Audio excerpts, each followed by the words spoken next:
you, Deb. Well, having gotten to know these two parents and others, I almost feel like a fraud because my story is a horror story with a happy ending. And I hope that we have opened the door for other families to come forward. But 4 years ago now, actually 4 years ago next Wednesday, May 4th, 2021, my barely 12-year-old daughter was lured by her trusted art teacher into a secret gender and sexuality meeting that was disguised as an art club. And outside presenters were brought in, an organization called Skittles for ages 2 to 11 and Splash for ages 12 and up to talk about gender and sex in secret. They told my daughter, if you're not completely comfortable in your biological sex, that means you're transgender. And what 12-year-old girl at the height of COVID in a new state, a new city, a new school is fully comfortable with herself? So of course she adopted that label. So she was celebrated with stickers and flags and bracelets. They asked who she was sexually attracted to, and she didn't know. They said, that means you're queer. More stickers, flags, and bracelets. They talked about concepts like polyamory, puberty blockers and how to access them, cross-sex hormones, how to see a gender-affirming care therapist in the state of Colorado without parent knowledge or consent, which is law, and how to get a gender-affirming care letter in her school without parent knowledge or consent. And they repeatedly emphasized that parents might not be safe. You don't need to tell your parents about this meeting. And we're so lucky that our daughter came home and broke the rule, which was what you hear in here, keep in here, and told us what had happened to her at school. But it was not as though something bad had happened. She had been glitter bombed with this idea that all of her problems would go away if she just transitions into a boy. The puberty discomfort, that'll go away. The social awkwardness, you'll have this new group of friends. If your parents don't understand, we're your family now. And it led our daughter down a very, very dark path. We actually sought a therapist and learned the hard way that they are legally obligated to only affirm gender-confused children. That's another law that was passed in 2019. And so therapy made her worse. And about 6 months after the incident, we're still at a loss of what to do in this situation. The depression, the confusion had led to depression that led to suicidality, and our daughter left us a suicide note because she did not know how to live in the body that God gave her. And so we took her to her pediatrician, who had us leave the room for the mental health assessment because, again, 12-year-olds are the steward of their own health care in this state. And when we came back, she had already been prescribed Zoloft, a psychotropic drug, and we were bullied with the suicide myth. Would you rather have a living son or a dead daughter? Do you want your daughter to live? I recommend you fill this prescription. And that led to another 2 to 3 months of absolute darkness for our family. And it was actually my husband, who's here in the room, who finally had an honest conversation with her. We stopped being afraid after about 9-10 months of going through this. And he really challenged her on, do you think we don't love you? Do you think we don't accept you? Do you really feel like this is right for you? And it was the off-ramp that she was waiting for. She was waiting for her parents to stop being afraid to talk about this and to just have an honest conversation and give her an out. And she began to cry, no, this isn't right for me. I don't want to do this anymore. And so that was the moment where she started to come out of the darkness.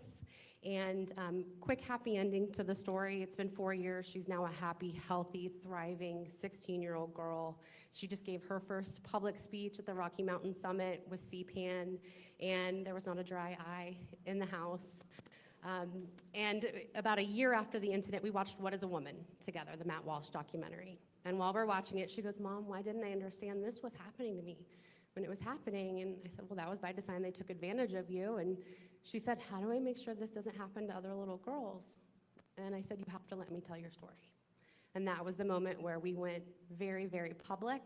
And I learned that we were not alone, that this is such a pervasive issue, and there are thousands of families like ours who are going through the same situation. And that's why I will not stop talking about our family story. Thank you, Erin, and thank you so much. And if you don't know, Erin has started an amazing organization called Protect Kids Colorado, another key coalition partner standing together. So thank you, Erin, for that. Well, we're going to come back and ask some questions, but let's continue on. Cynthia, thank you for being here, and why don't you tell us what brought you here tonight? Sure. My name is Cindy. I live in Durango, Colorado, which is a very small town in southwest Colorado. And my daughter, when she was 16, She met a math teacher at the local high school. At that time, I had just gotten a very aggressive cancer diagnosis. I was going through intense chemo. My daughter is autistic. She has ADHD. She's got depression and anxiety. You name it, she's got it. And my cancer journey was very hard for her. It was hard to watch mom fight for her life. And I don't think she knew who to go to or how to process. And so this teacher stepped in, and in my opinion, she brainwashed my child. She turned my child against me. I'm assuming she told my child that all of her problems with being autistic and being socially awkward and the anxiety, all of those problems were because she was born into the wrong body and that she was really a boy. And this couldn't be further from the truth. My daughter was a very girly girl. She loved frilly dresses and she loved dressing up. And it wasn't until she met this math teacher that all of that changed. And yeah, it's been a journey. Last December, she left my house, my daughter, and she moved in with this math teacher. And I have not been able to get her back since. The teacher tried to emancipate her in January of this year. That forced me to hire an attorney and fight that, and thank God the judge denied it. But then I got a letter from opposing counsel saying stop contacting our client. So now I'm no longer allowed to have contact with my child. Now she's 18 and there's nothing I can do to protect her. The autism hasn't gone away. The anxiety and depression hasn't gone away. All of these factors that are leading into this thought process are still there. Like Aaron, the therapist that my daughter had chosen that I had no control over, gender affirmed her the whole entire way. And Durango is a small town, so even though I don't have contact with her, I hear things. There's a grapevine. And I hear that this teacher now has her on hormones and that she hates it and it's making her feel bad.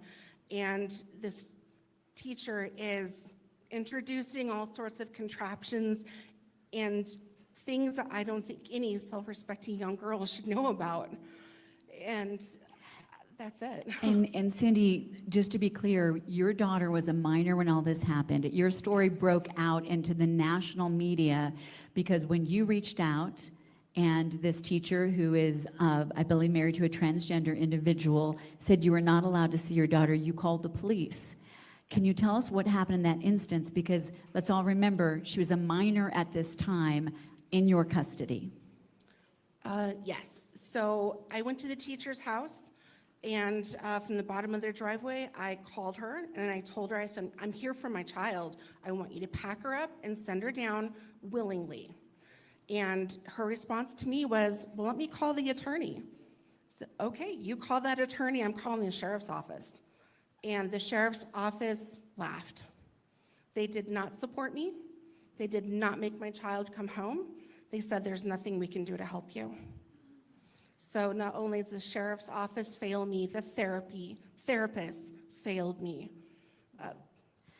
And that is on, actually, the body cam footage. You hear it. And when Cindy asks, but this is my child, they're like, well, she didn't seem like she was in distress. And she's like, but she's a minor. This is my child. What we're talking about is basic law here. And you're going to hear from our next parent that what 1312 would spread everywhere is already happening in Colorado. Thank you, and Cindy, we'll get back to you on some more questions. Jason, thank you so much. Thanks, you, Cindy, for making the drive and being here. Would you share your story with us? Yeah, thanks for having me. As dismayed as I am about the current political climate, I'm really looking at the events without shock. This is already what I've experienced in the courtrooms of Adams County, and it's just the official black and white of it is finally catching up. The mix of The transgender card is powerful. The mix of pity and victimhood creates a very potent sense of obligation in someone who has empathy. It's very difficult to overcome. In the courtroom, I lost my 9 and 7-year-old, 2 boys. And I'm always going back and thinking about what happened. And I knowingly, lovingly married a bisexual woman. We had a family together. And then in a very short span of time, just months, she decided she was transgender. I stayed in the marriage.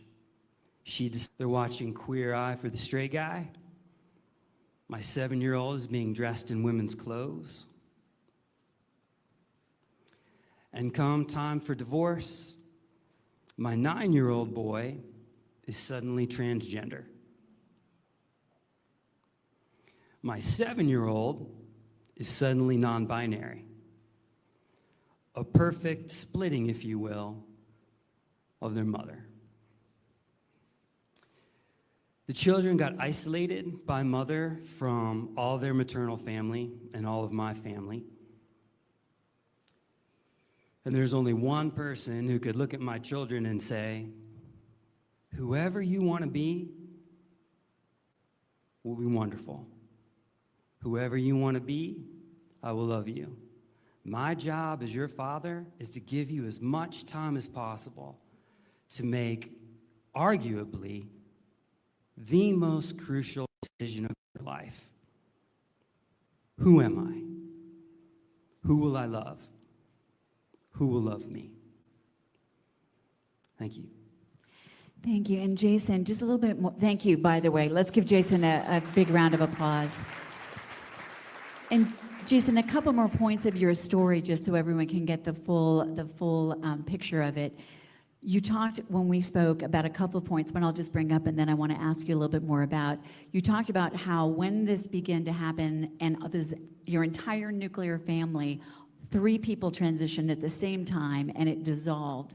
And your 7-year-old at that time was being put into drag shows with adults, would come out with money in his pockets. That was going on. Yeah, that was really crazy. The performances were supposed to be for charities. Part of the divorce, my 7-year-old is like, Dad, gotta go to this drag show.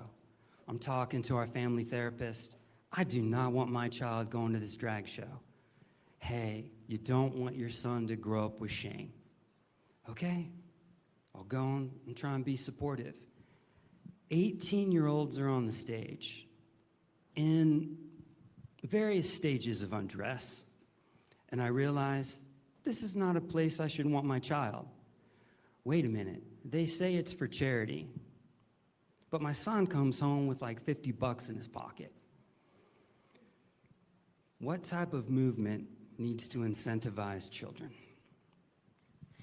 And I want to say every single person on this stage has paid a big price. Jason went bankrupt, and you allowed me to share this, because of the legal bills and then the child support, even though he was not even allowed to see his children. And Jason, you have no contact with your children now, is that correct? No, I did not. Yeah. I kept hoping that me representing myself after the bankruptcy, they'd be like, wow, this gentleman really cares about his kid. Look at all he's willing to do. Or I thought, hey, this guy has a couple college degrees. He's been an elementary school teacher for 17 years. He's around kids all day long. He's been supportive of the transgender students in his classroom. They didn't see me. And one last thing I wanted to mention about Jason's case when it comes to the courts, is they're already operating right now in Colorado, regardless of 1312.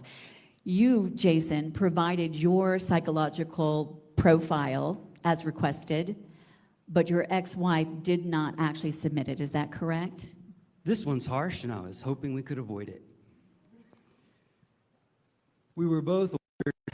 Actually, it looked like I was pointed out as the bad guy, and I was ordered to have a psychological evaluation. I said, "Whoa, Your Honor, it's my understanding that whenever the court orders parents to have a psychological evaluation, it's a twofer, like both parents have to go." Judge goes, "Well, that's not really a matter of law, Mr. Zook, but in this case, seeing as how your wife has 1,700 TikTok videos, and you shared some of those with us in court today, I don't know how we're going to know what's going on. So both of you have to go." So I go. Judge tells the guardian ad litem that had been appointed for the children, "You need to take a look at these psychological evaluations." Guardian ad litem comes over to my house, sits down and says, I say, "Hey, I think this transgender issue, I think it's all smokescreen. I think you just really have a very angry mother who wants the children all to herself." Guardian ad litem goes, "I'm going to check into that, Mr. Zook." After the guardian ad litem, who is a member of the LGBTQ community, visits mother's house, the $900,000 house just off a golf course. "Hey, Mr. Zook, I have bad news for you.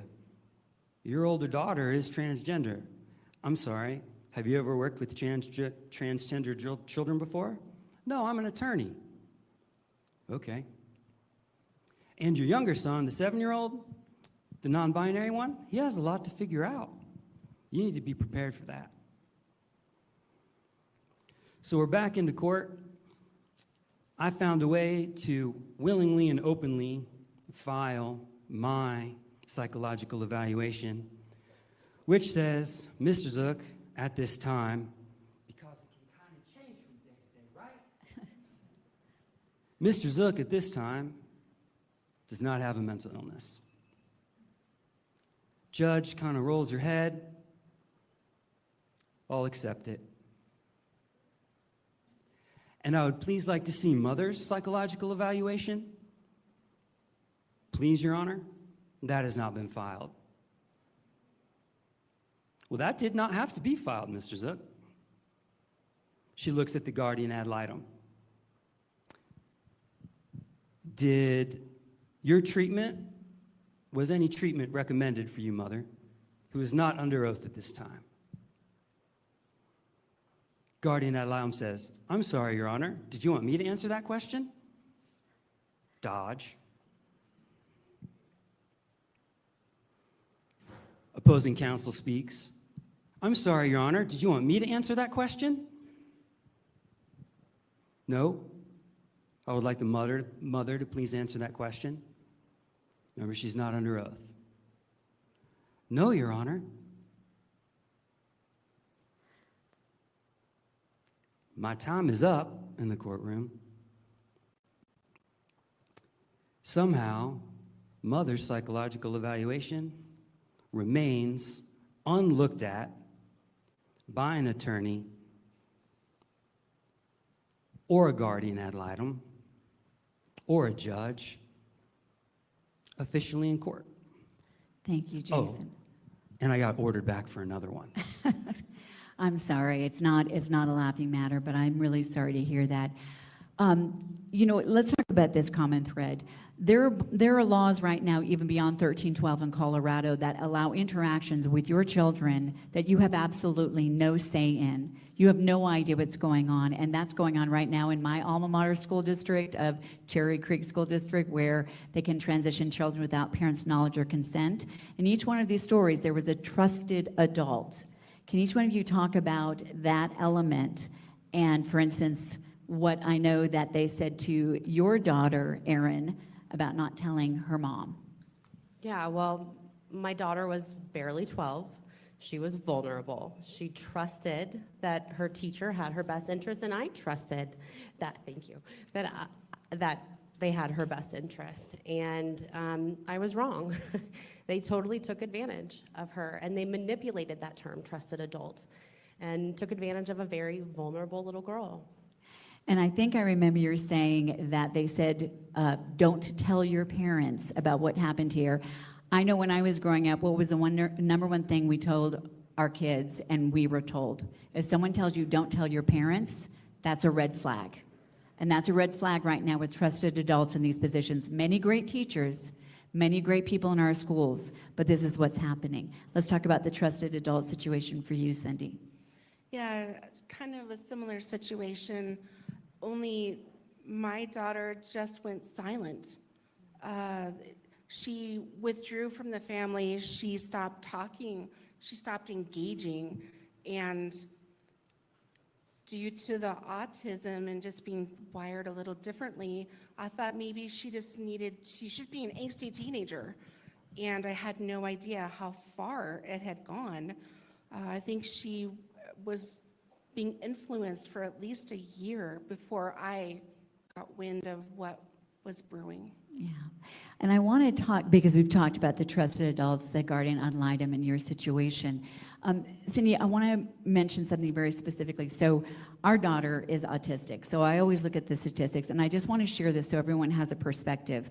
In the UK, where they have been doing transitioning for far longer than the United States, they have a national social health care program, so they keep copious records. In the UK, they have found that autistic children make up 2% of the population, but 35% of those who are transitioned. In fact, the Tavistock Clinic, once one of the leading clinics in the entire world, was shut down in 2023 because it was found that they ignored the fact that 97.5% of the children they transitioned were either on the spectrum, had ADHD, or some other underlying issue.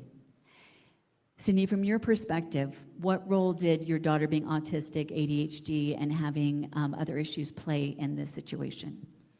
I believe it led to it 100%. She is very trusting. I think with the autism, she was at a very vulnerable time in her life with my cancer journey, and she reached out for something, anything, and that anything took advantage of her fully with poor judgment and maybe a little bit of impulsiveness with the autism and just believing the lie. Yeah. And one other statistic I want to share real quickly is a lot of this, there are people that truly deal with gender dysphoria, but the UK also showed in their National Institute of Healthcare study, suicides go up 12 times after transitioning because oftentimes underlying issues are ignored. Erin, I want to ask you this question. You had a happy ending. If 1312 were in place when you were going through the situation with your daughter, Chloe, and the portion that has, at least for now, been taken out, the custody portion, where do you think you would be right now?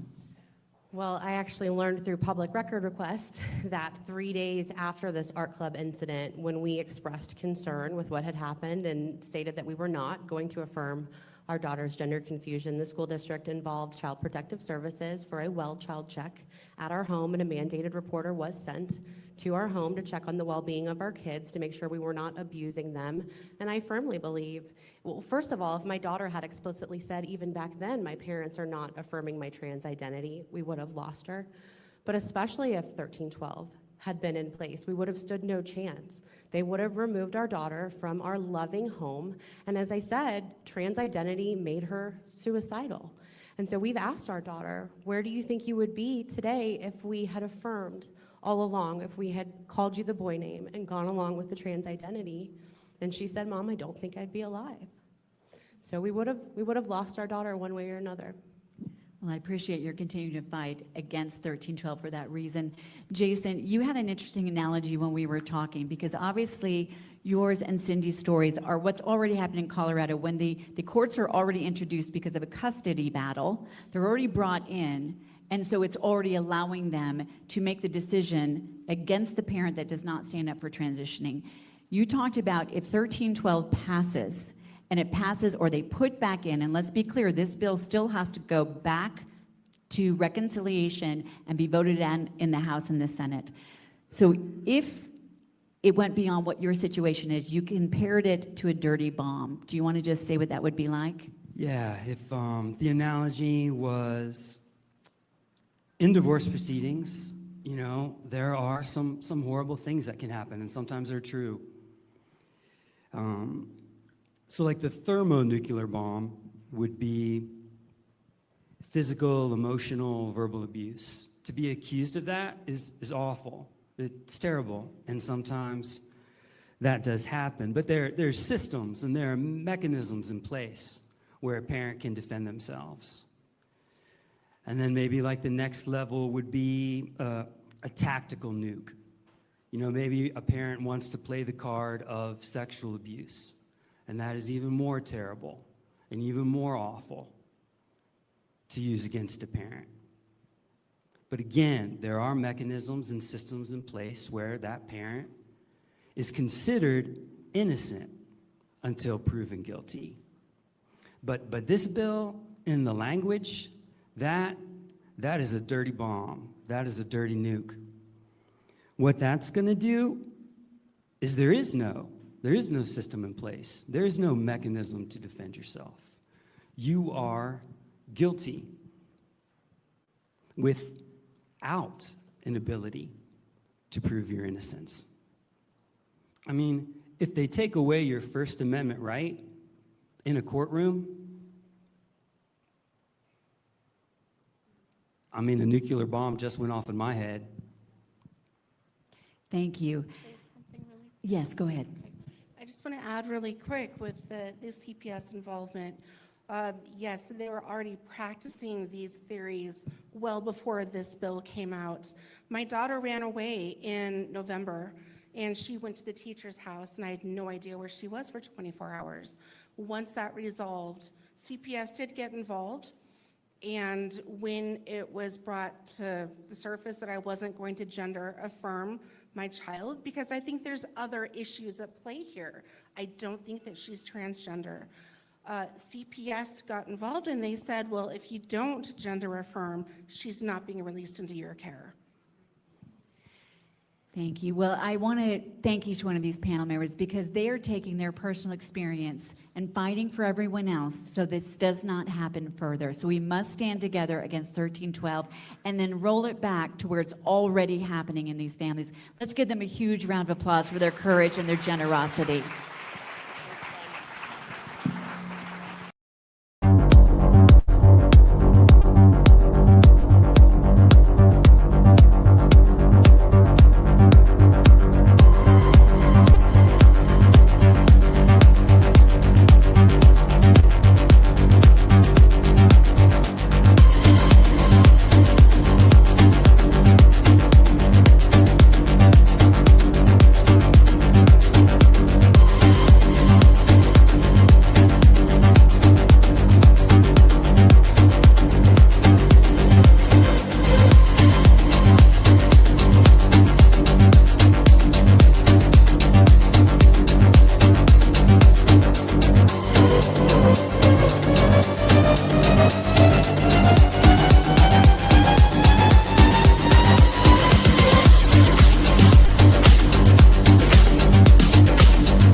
Hi, everyone. This is Scarlett Johnson on Unleashed, presented by Moms for Liberty. And I'm joined by a really special guest who I just had the pleasure of meeting in person last week in DC. Got to meet you and your wife and spend some time with you guys. And it was great. Had a lot of great conversations. And I'm so excited that he isn't on call because he's the general surgeon. He isn't on call and he can join me today. And we can talk about a whole lot of issues, not the least of which is his compelling personal story. if you don't know, Dr. Eithan Haim is a general and trauma surgeon in Texas. He trained in general surgery at Baylor College of Medicine and became a phenomenon when Chris Rufo exposed the huge story that you were a whistleblower that showed that the Texas Children's Hospital, the largest, I believe, the largest pediatric hospital in the country, was performing transgender medicine surgeries and providing gender affirming care, despite putting out a public statement that they weren't doing so. And when you did that, something huge happened. And I think people don't quite understand like how big it is until you've been sued. You don't get it, but you faced something even more than I did because I was sued, but it wasn't a criminal investigation. This was huge what happened to you. And it was just for telling the truth. And you didn't do anything wrong, but you paid a high price for being honest and standing for truth and for what is right. And you've prevailed in the end, but I won't give it away. I want you to tell the story. So thank you and welcome. No, I appreciate it. And, it was great meeting you the other week. But so, when all this happened, because it is really a long, crazy story, but it's kind of simple once it's boiled down to its essential components. But I did my surgical training, after medical school, when you're training in your specialty, between 2018 and 2023 at Baylor College of Medicine in Houston, Texas, right, which is associated with really, really amazing hospitals, right? You have Bentab, which is a big trauma hospital, St. Luke's, then Texas Children's Hospital, which is, really one of the best children's hospitals in the world for taking care of sick kids. It's the biggest in the world. But it's also been suffered from all of the other pathologies that other institutions like ideological capture. So during my time as a resident, you're kind of in this state of extreme vulnerability because if you step out of line, especially during that time, because everything got so crazy with COVID, if you had a different opinion, if you cross that threshold, the consequences were severe. And residency is training. You're done with medical school, you've completed your internship, and now there's a requirement that if people don't know, a resident physician has to spend a certain amount of time, and for a surgeon, it's lengthy, really in-depth training. You're a doctor, you're an MD, but you're not licensed to a certain extent, right? Yeah, and it's just like the show Scrubs, like the first season, where you have the residents at the bottom of the totem pole. Yes. In the very beginning, you do the scut work, you're really bad, and then the attendings, they yell at you, and your chief residents give you a hard time, especially in surgery. Yeah, as you progress, you gradually start taking on more responsibility. You become a chief resident, so you start operating independently. At Baylor, it was one of the biggest trauma hospitals, one of the busiest ones in the country. So we had services, with massive resident teams, over 100 people on the service. We're operating all day, every day, and we have to run that service. And so you're in charge of medical students. Then you're running cases. You have all of the. You're doing the job of a full doctor, like you're doing the job of the someone, but you gradually move up the scale. Yeah, and it was during my my fourth year in training, around 2022, that I had discovered that Texas Children's, TCH, were performing these transgender interventions on kids. And, for me, when I first learned that, it was completely shocking because, I only really knew about the whole transgender medical thing, after COVID started because of reporting from libs of TikTok and other people on X. And I remember seeing, these stories from like Massachusetts General or like Washington or Oregon, where they're talking about gender affirming hysterectomies or mastectomies. And I mean, it took me years to comprehend that this was actually a thing. But once I really understood it, it shocked my conscience to such a degree that it was hard to imagine that people would actually do it. But I didn't think it was happening in Texas, right? In Houston, Texas. I just think it was possible. Yeah, especially because the governor had made some strong statements and the attorney general, right? Yeah. So in February of 2022, the attorney general had released an opinion saying that these medical interventions on kids who believe they're the opposite sex could be considered child abuse. And it was reaffirmed by the governor. Like a couple, 1 or 2 weeks after that, TCH had issued a public statement unequivocally saying, they were shutting down the program. They're not going to do these interventions anymore. And they said in their statement very specifically, they were doing so in order to avoid the civil, criminal, legal ramifications. So they mentioned the legal ramifications of doing it. But because I worked there, right, because I was a surgeon in the hospital, I was taking care of patients there, right, I found out quickly it was a lie, right, that was not true at all. In fact, the next business day after that statement, a surgeon at TCH had inserted a pre-blocking device into an 11-year-old girl. So they released this statement, and they must have had no intention of ever stopping it, because if you continue one day after, then like there's no way, right?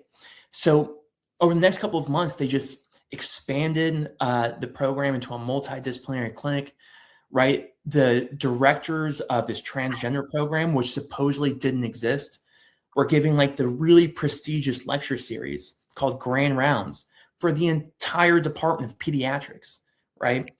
And if they're giving these lectures, it's endorsed by the hospital's leadership. And when I found this out, because at first I actually didn't even know about that statement. I found that out after, I found out they were doing surgeries.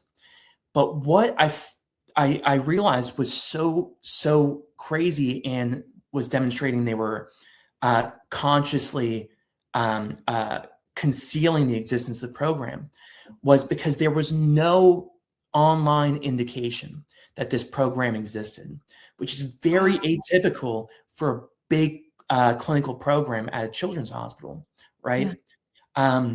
So, they were also doing these meetings with medical students at Baylor College of Medicine, like these publicly accessible meetings. Yeah. So this wasn't secret. This wasn't hiding. You didn't have to sleuth. It was really out in the open. Yeah. And, it took me a couple months, to really make the decision to blow the whistle, right? Because if you do something like this, you're essentially opening up yourself to destroying everything you've ever worked for, but also my wife as well. And my wife is a lawyer. She had, really, really brilliant. She was working at a big law firm and had been hired by the Department of Justice actually as a prosecutor, as a federal prosecutor.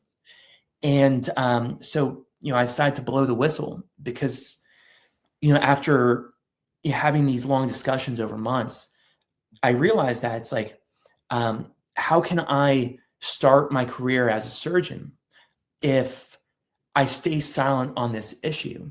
Like, I wouldn't be able to look at myself in the mirror and say that, I made this oath to do no harm and this thing happened, and I just did nothing about it. Because you have a responsibility if you see something going wrong, that you do something about it.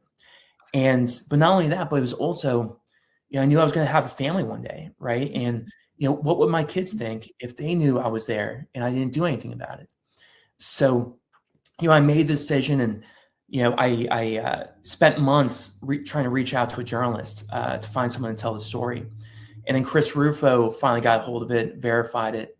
And then the story came out with me as the anonymous whistleblower on May 16th, 2023.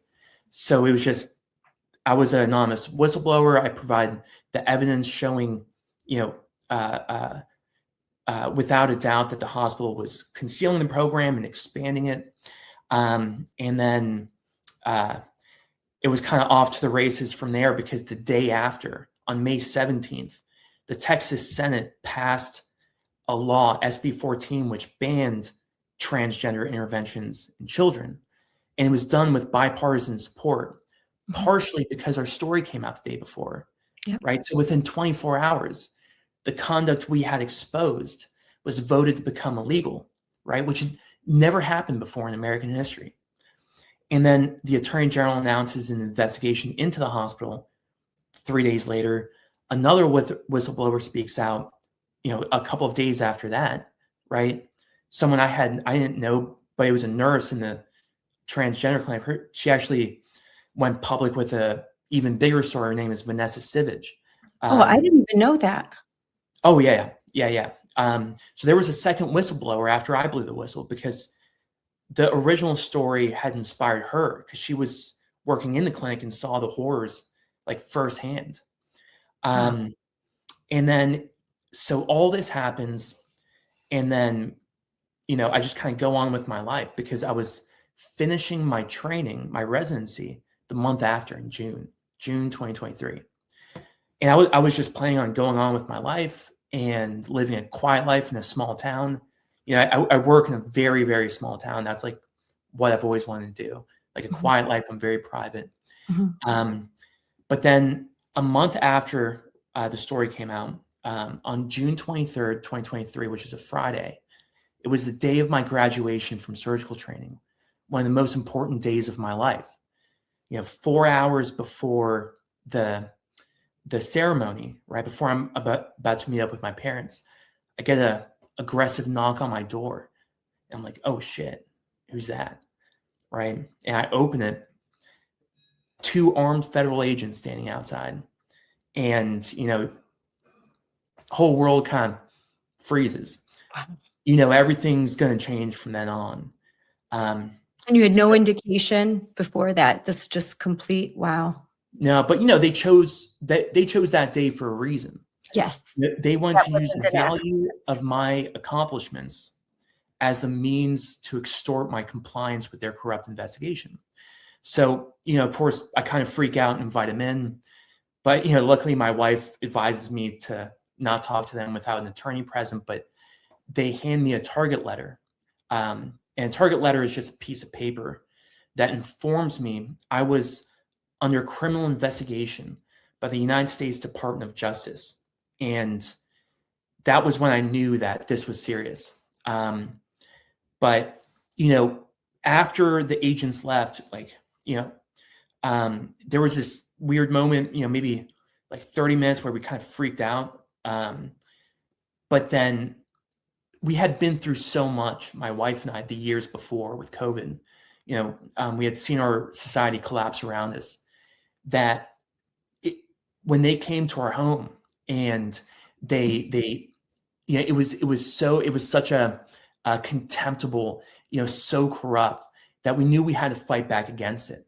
So that day we decided that we weren't going to give in, so that we're going to do everything we can to fight. So, we opened up a couple bottles of champagne. We're both non-smokers, but I bought a pack of cigarettes and we chain smoked a pack of cigarettes. It seemed like the right thing to do. And then, we went to my graduation and celebrated, like this next chapter. It was completely terrifying, but it seems like a crazy thing to do in the moment, but at the time, You just didn't know. Yeah. But okay. So then there's going to be a whole, but just to rewind a little bit, so how did you first become aware? What tipped you off? So this was in 2022. It was, maybe early to mid 2022.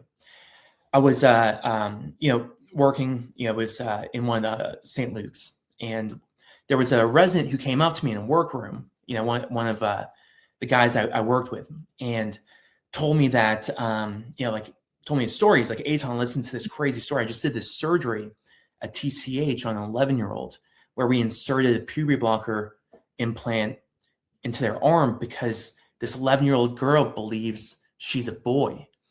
And I'm like, oh my God, like that's crazy. I didn't know they did those surgeries at TCH.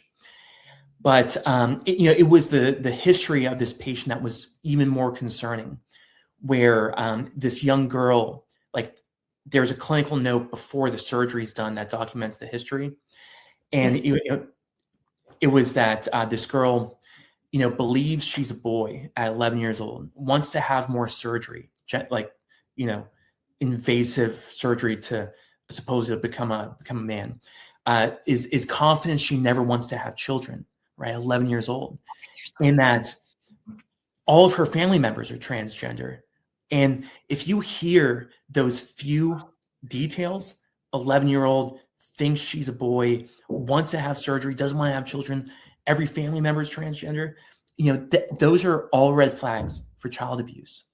But instead of doing the right thing, right, and pumping the brakes, what they did was took that little girl to an operating room and put poison into her arm in order to prevent her natural progression into puberty, and therefore very likely sterilizing her. Yeah, that's that's just shocking to me. It's absolutely shocking. Excuse me. An 11-year-old girl does not comprehend that her future in such that she could say, I never want to have children. And you're right, that all of her family members identify as transgender, that she's got a history, that to me would signal she needs to talk to a psychologist, a therapist, and we need to start thinking what's going on in her family, what kind of influence. Definitely would not affirm this.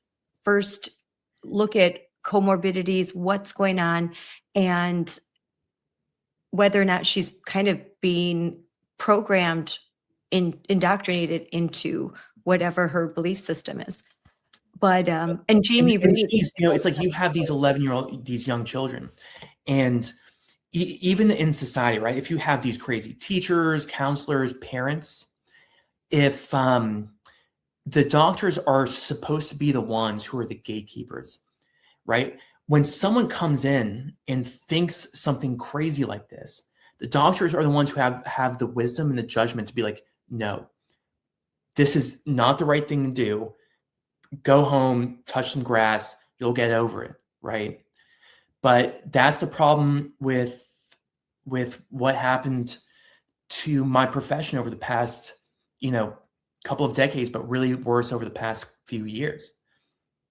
and I mean, now privately, did a lot of physicians, nurses, if you talked about this, did they say, yeah, this is crazy? If you were to talk about your opinion, did they agree that they shouldn't be doing this? This isn't right? So in these, highly prestigious academic environments, like Baylor or any of the other big university academic programs, the culture of silence is so strong that you don't even bring it up to people unless you're 100% positive they're trustworthy and they're not going to create problems. So there was only maybe 2 or 3 people in like the entire program of like 80 to 90 people. And then even all the surrounding other people like nurses, attendings who I was willing to talk to. So, it was kind of like the dark corner club. And we called it that because we actually met in dark corners, like, and talk about these things because, but yeah, for those very few people. But You kind of had to hear something, a signal, like something that would like, oh, maybe they agree with me from what they said. Like, yeah, it was a process of subtle subcommunication over time, almost like I imagine gay people did in the 1980s, like at corporate offices where they would be like, oh yeah, like that's, I like the color of that, that drape, and they're like, oh my God, yeah, it's, in communism, if you were a Christian or if you were Jewish, and because all religion outlawed, there's probably like from, I was just talking to a friend of mine who is Jewish and was someone who was able to escape communism as soon as the revolution happened, as soon as the walls came down and the Soviet Union fell apart. And she said there was like code. There were certain ways that you would know that someone's with you. And she was very young at the time, in her late teen, early 20s. And you just looked for clues like, are they one of us? And then could we trust them? And that's what this reminds me of, which is scary. That Yeah, I mean, that's exactly what it was. It was just, it's the same pattern, different place, yeah, that there's this, like you said, this culture of silence. How, I mean, this is probably too big of a question, but it's really hard for me to imagine having so many family members that are in the field of medicine, doctors and nurses and different professions in the health community. How was this able to be captured ideologically to such that you have physicians, you have doctors that are unwilling to say out loud that sex is binary, male and female, and that they kind of will, even if they believe it, they just won't say anything out loud, or they'll just shrug their shoulders. Like, how does it get to that point that something that is so simple and that until 5 minutes ago was a common fact, that there's sort of, like you said, this culture of silence and even fear to say the truth? It's, of course, you have the entire story of, the slow march of radical left-wing ideologies through all of our, cultural institutions. But, with this, I believe it's, when you boil it down to its most essential component, like what causes it, what's like the driving factor, if you were to remove that component, then it would be stopped. And it's simply the failure of the individual to respond in the moment when something's going wrong. Because it's like you have a million, 10 million, 100 million of these tiny little micro events, right? Each person has a few of them, but they happen over our entire country. And in each of those moments, the people who should say something don't. And it's that failure, that cowardice, that allows this cancer to go from 1 cell to 10 to 1,000 to 100,000. And once it gets to a certain point, it becomes an unstoppable tidal wave, So that's what I think is a essential component. Do you think what's happening in education starting so young?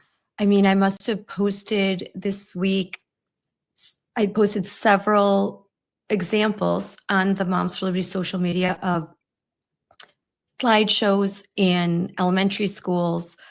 I just posted a movie that for 4th graders, and basically it's a cartoon, and the main character says, well, when you were born, the doctor made a guess. They looked at your anatomy, made a guess. Sometimes they're right, sometimes they're wrong. But your sex sometimes doesn't match your gender identity. And here's what gender identity is. So they start so young, and do you think that has a part in it, that this sort of training, this programming very young, that this is just the way that it is now? Yeah, and I think they're creating a younger generation who is adapted to this environment where they're not supposed to speak out and do the right thing. And it's so different than the way I grow up. I was just watching The Lion King, like the original one, with my daughter. She's 1.5 years, and my wife. And it was like these stories when you were growing up that we all that had animated all of us when we were younger, about these heroine characters who overcome these obstacles, like these archetypal hero stories. And we didn't really appreciate it at the time, but everything in our society had elevated the hero, Yes. had valorized, the individual for doing the right thing when it was a hard thing to do. And slowly over time, you had those individual people who just didn't say what they should have said when people started introducing these crazy ideologies. Mhm. So over time, we just lost the animating ideas that had served as the basis for a civilized Western civilization. I mean, it's because without those stories, without those lessons that are meant to guide like the individual person, then people are going to be guided by it. They're going to be guided by something else, and what that ends up being are these purple haired lunatics, who have like a million mental health issues. Yeah. And so you're talking about like the hero's journey, Joseph Campbell, A Hero with a Thousand Faces, like that stories resonate with Harry Potter, Lord of the Rings, Star Wars, the Marvel, Lion King, Little Mermaid, like these stories, they used to fall into a pattern. And that's a pattern kind of recognized, like Joseph Campbell kind of writes about. And it's this hero's journey and these certain steps. And when someone creative really can bring to life that pattern, there's something that resonates in humanity that we just love it. That's why we have these icons, why Star Wars, this iconic film, the Endgame, iconic Harry Potter, because it's this journey that you have the hero, and the hero isn't perfect, but the hero goes through this process and wrestles with takes on the dragon, wrestles demons, tries to win the heart of the princess, all of those things. And at the end, good triumphs, even though that things can happen along the way. And we just, those stories resonate. And now what we see in culture is just trying to flip the script and to basically alter this pattern. Jordan Peterson talks about this a lot. And I think that really resonates with me, because I know before learning all of this, before COVID, I just felt something was off. You feel like something's off, but you don't know quite what. Things aren't the same. The stories are different. I don't like the movies as much. What my kids are learning in school seems off.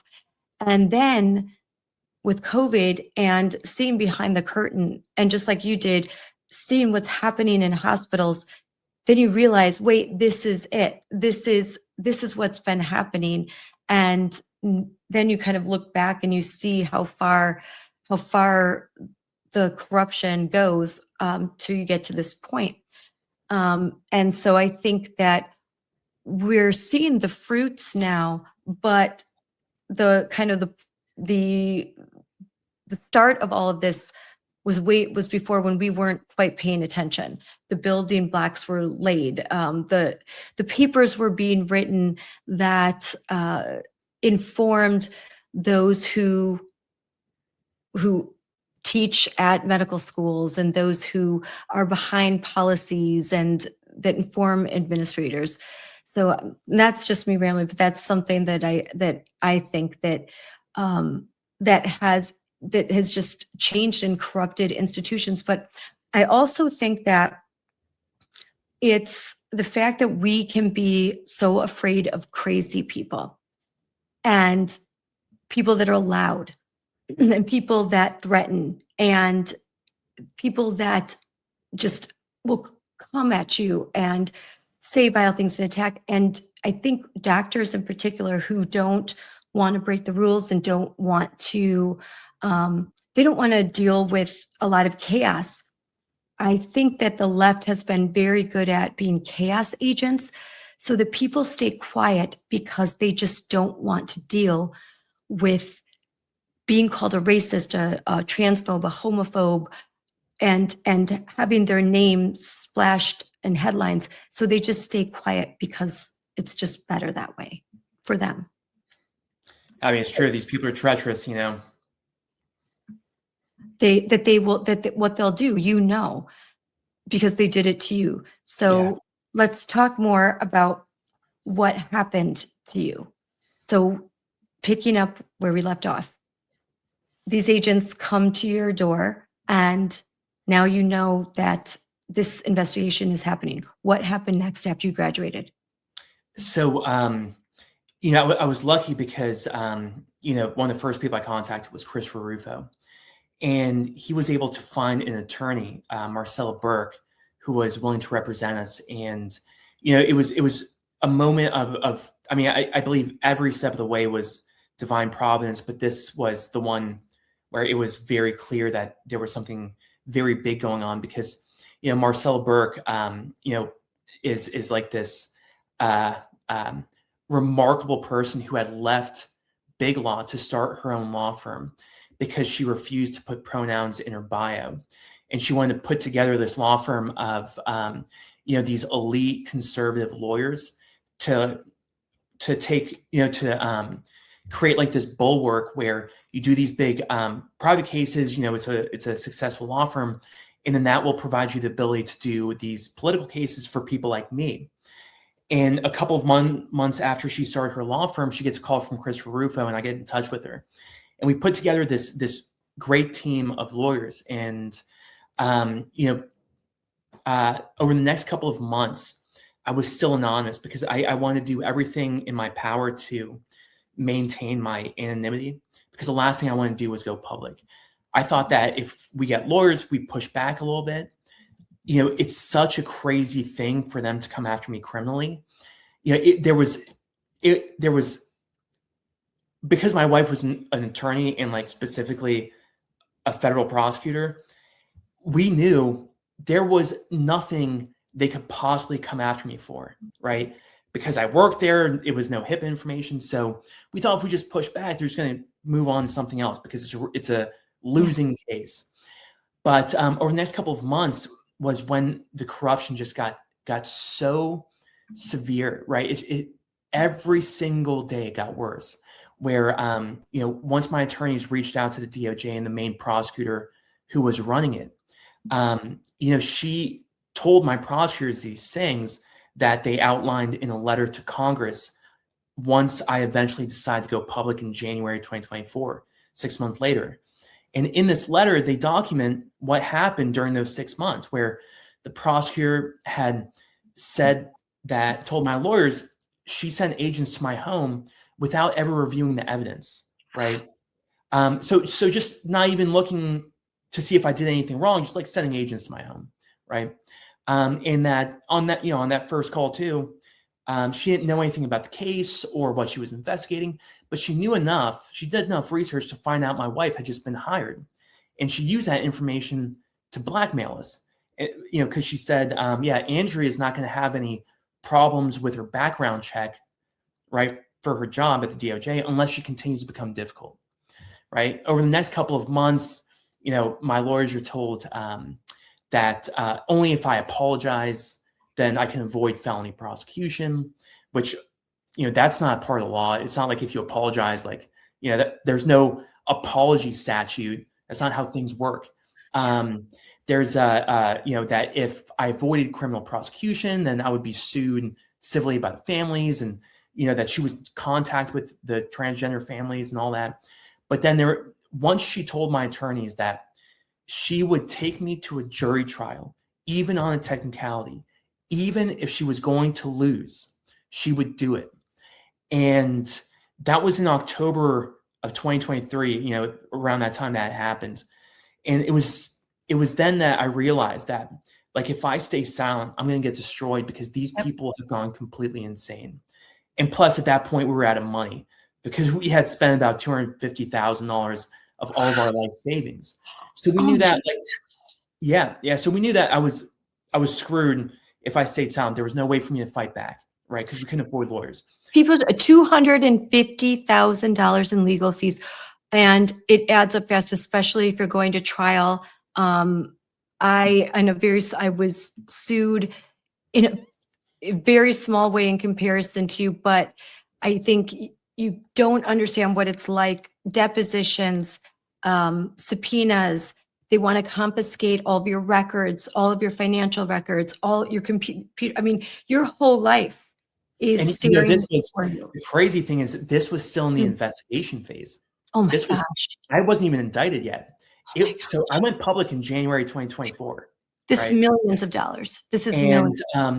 for the next 6 months after that, after I went public, right? So in the first 1 or 2 months after I went public, January and February 2024, I raised maybe like $250,000, something like that, like a good amount of money, just by telling my story publicly, and that was enough to keep us on an even playing field, to maintain the fight.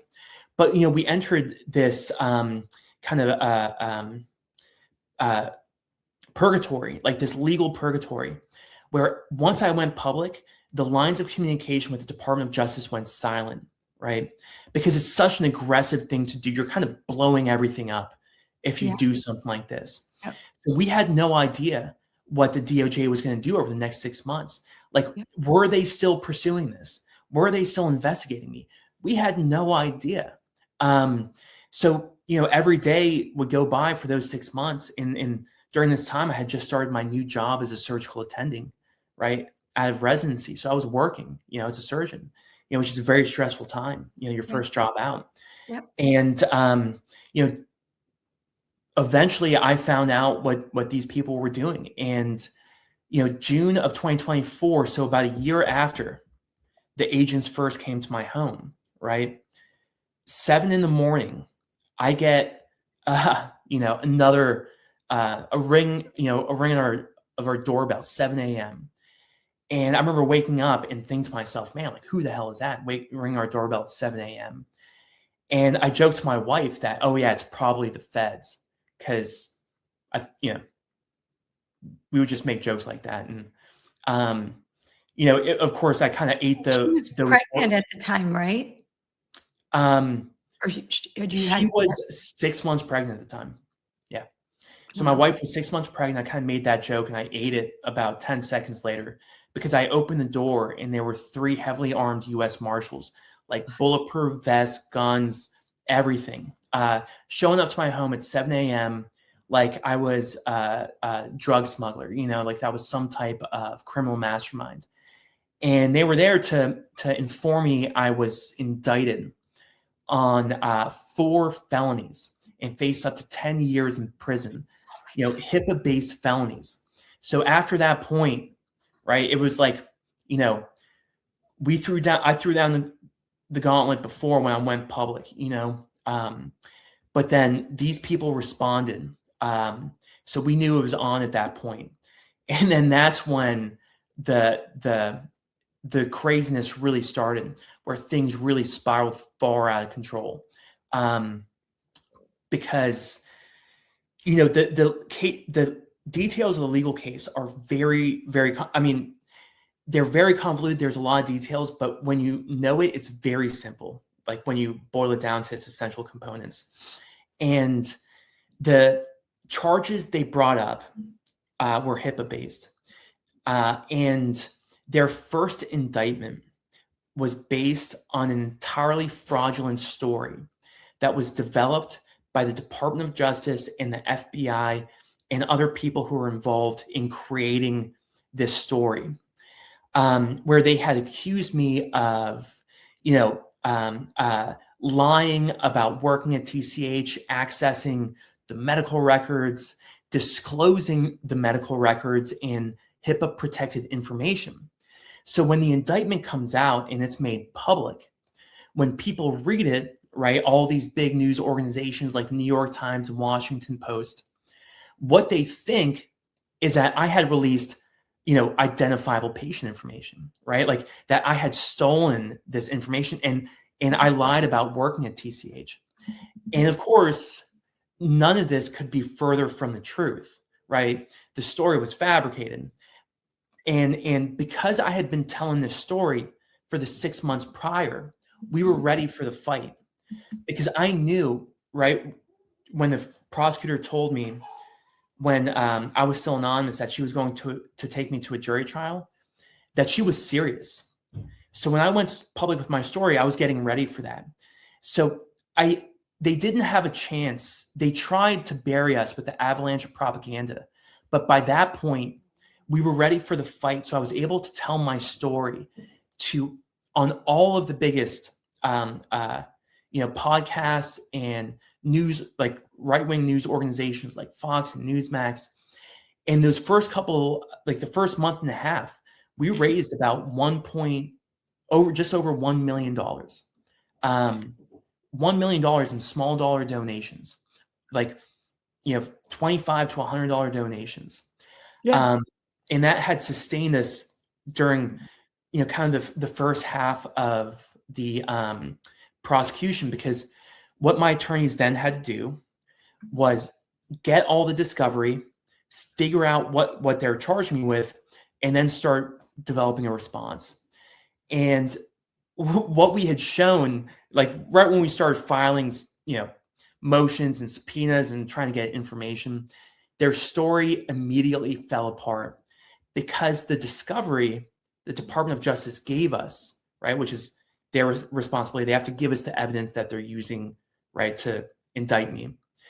It was very clear that the Department of Justice's own evidence, the evidence they gave us, proved my innocence. Like all their documents disproved everything they wrote in their indictment. It was to such a shocking degree that the DOJ prosecutors admitted themselves that they presented false information to a grand jury, but they said they didn't do so knowingly, and that was their excuse. Of course, as we all know, federal judges have no interest in the idea of justice. The judge who was overseeing my case, same type of phenotype you see going on with other federal judges, right? It was a criminal prosecution by the Department of Justice, and Judge Lamb got away with it. So the first indictment falls apart because it's fraudulent. The story was made up. But then I remember thinking to ourselves, how could they move forward without any evidence? Their evidence proved me innocent. So what they did is they took out the critical statutory language of HIPAA, right? They took out any mention of identifiable patient information. Of course, because I didn't do that, right? They removed from the indictment anything about me disclosing anything, because of course they couldn't prove that. It was the first time in the history of the United States, first time in the case law of HIPAA, that they had charged me with that hospitals and doctors were the ones who were protected by HIPAA rather than patients. Because when you compare the first and the second indictment, in the first indictment, it says, my intent was to cause malicious harm to the hospital and its patients. In the second indictment, right, they couldn't prove anything about patients because I didn't do anything to patients. They changed that language to intent to cause malicious harm to the hospital and its physicians, right? So, that was problematic because there was no crime for me to defend myself against. That is exactly what happened. How can I defend myself if I don't know? There's no criminal statute to defend myself against, right?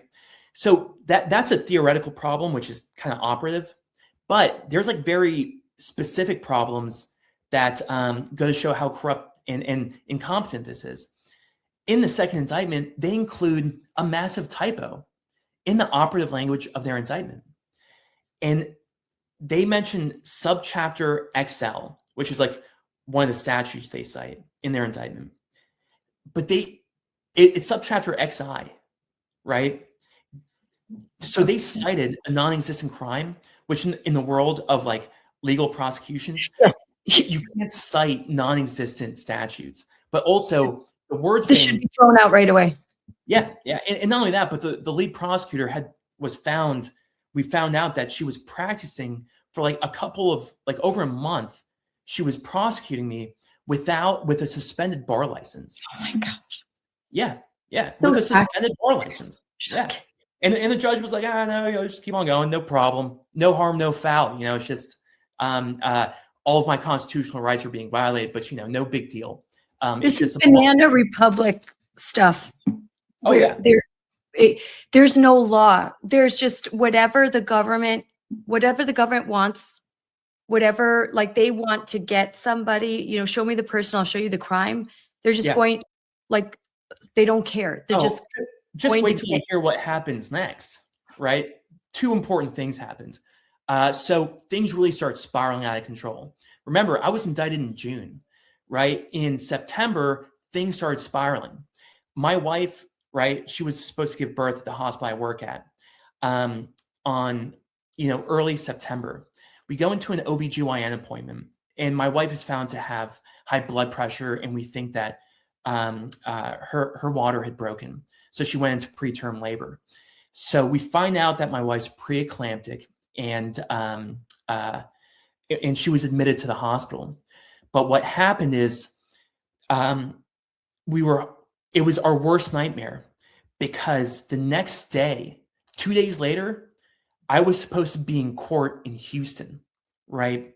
So 2 days before I was supposed to be in court in September, it turns out that my wife becomes preeclamptic, has to have an emergency C-section.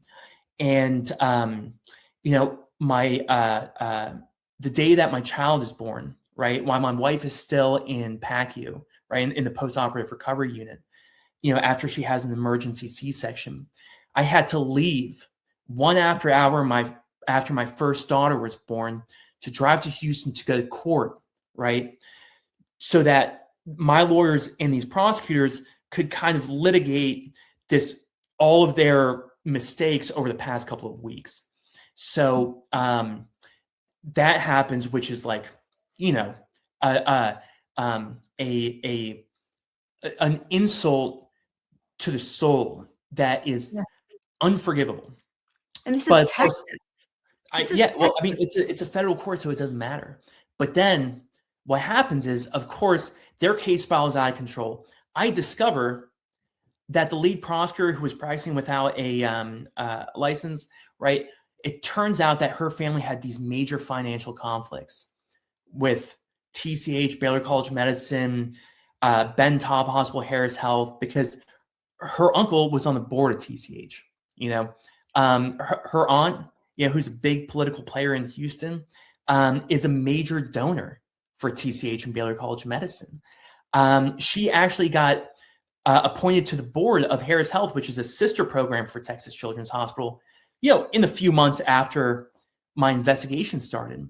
Her brother, the prosecutor's brother, they own a major coffee company, one of the biggest in the country. And he started attending major $100,000 fundraisers with the president of TCH, like 3 months after I found out I was being investigated, right? I found all this out, and of course I make it public on X. And that was a big deal, very big deal, these conflicts of interest. And it turns out that they were conflicts. So the prosecutor has to step aside from the Yes. prosecution, right? Yeah. That was a massive win. And this was also the same time that the second indictment fell apart, right? With a typo and then the issues with the statutes. So the second indictment falls apart, and then the other lawyers on the case, other prosecutors, we thought they couldn't do anything else. What are they going to do? How are they going to bring a third indictment, right?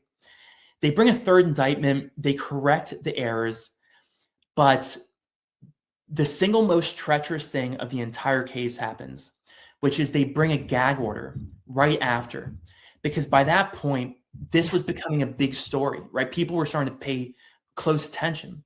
So what does the prosecution do is they move to gag me so that I can't talk about my story anymore. And we thought that there was no way that this was going to fly, because it's such an obvious, First Amendment violation. And plus, I had a very small following at the time. There were some people who were telling my story, but it wasn't by any means like a meaningful like media presence. So, and one of the arguments made was that the prosecutors were concerned about cyberbullying. You know, they actually made that argument in their motion. You know, prosecutors who are supposed to be going after cartels and these murderers, you know, they're worried about cyberbullying. So, you know, of course, the judge, if he were to sign a gag order,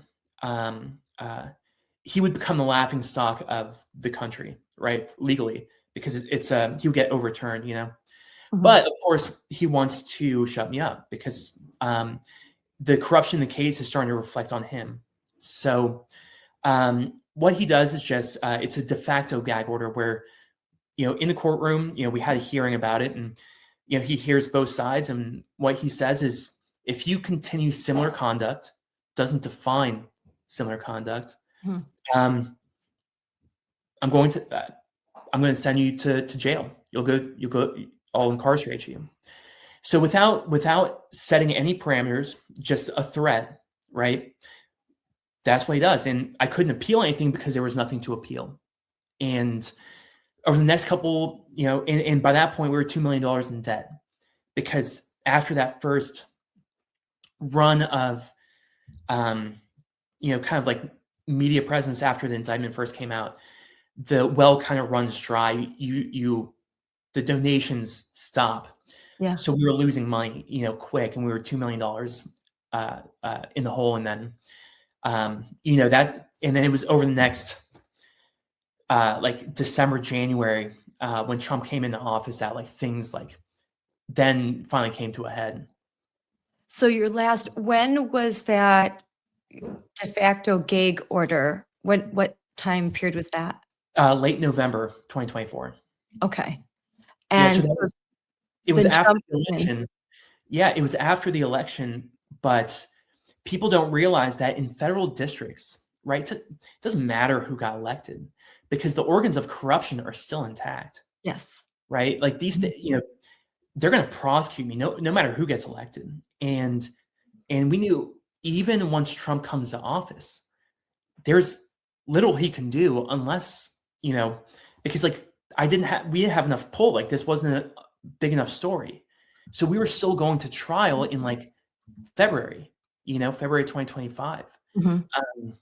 So after Trump gets inaugurated in January 2020, you know, he signs the weaponization order, you know, to end all the weaponization of the Department of Justice.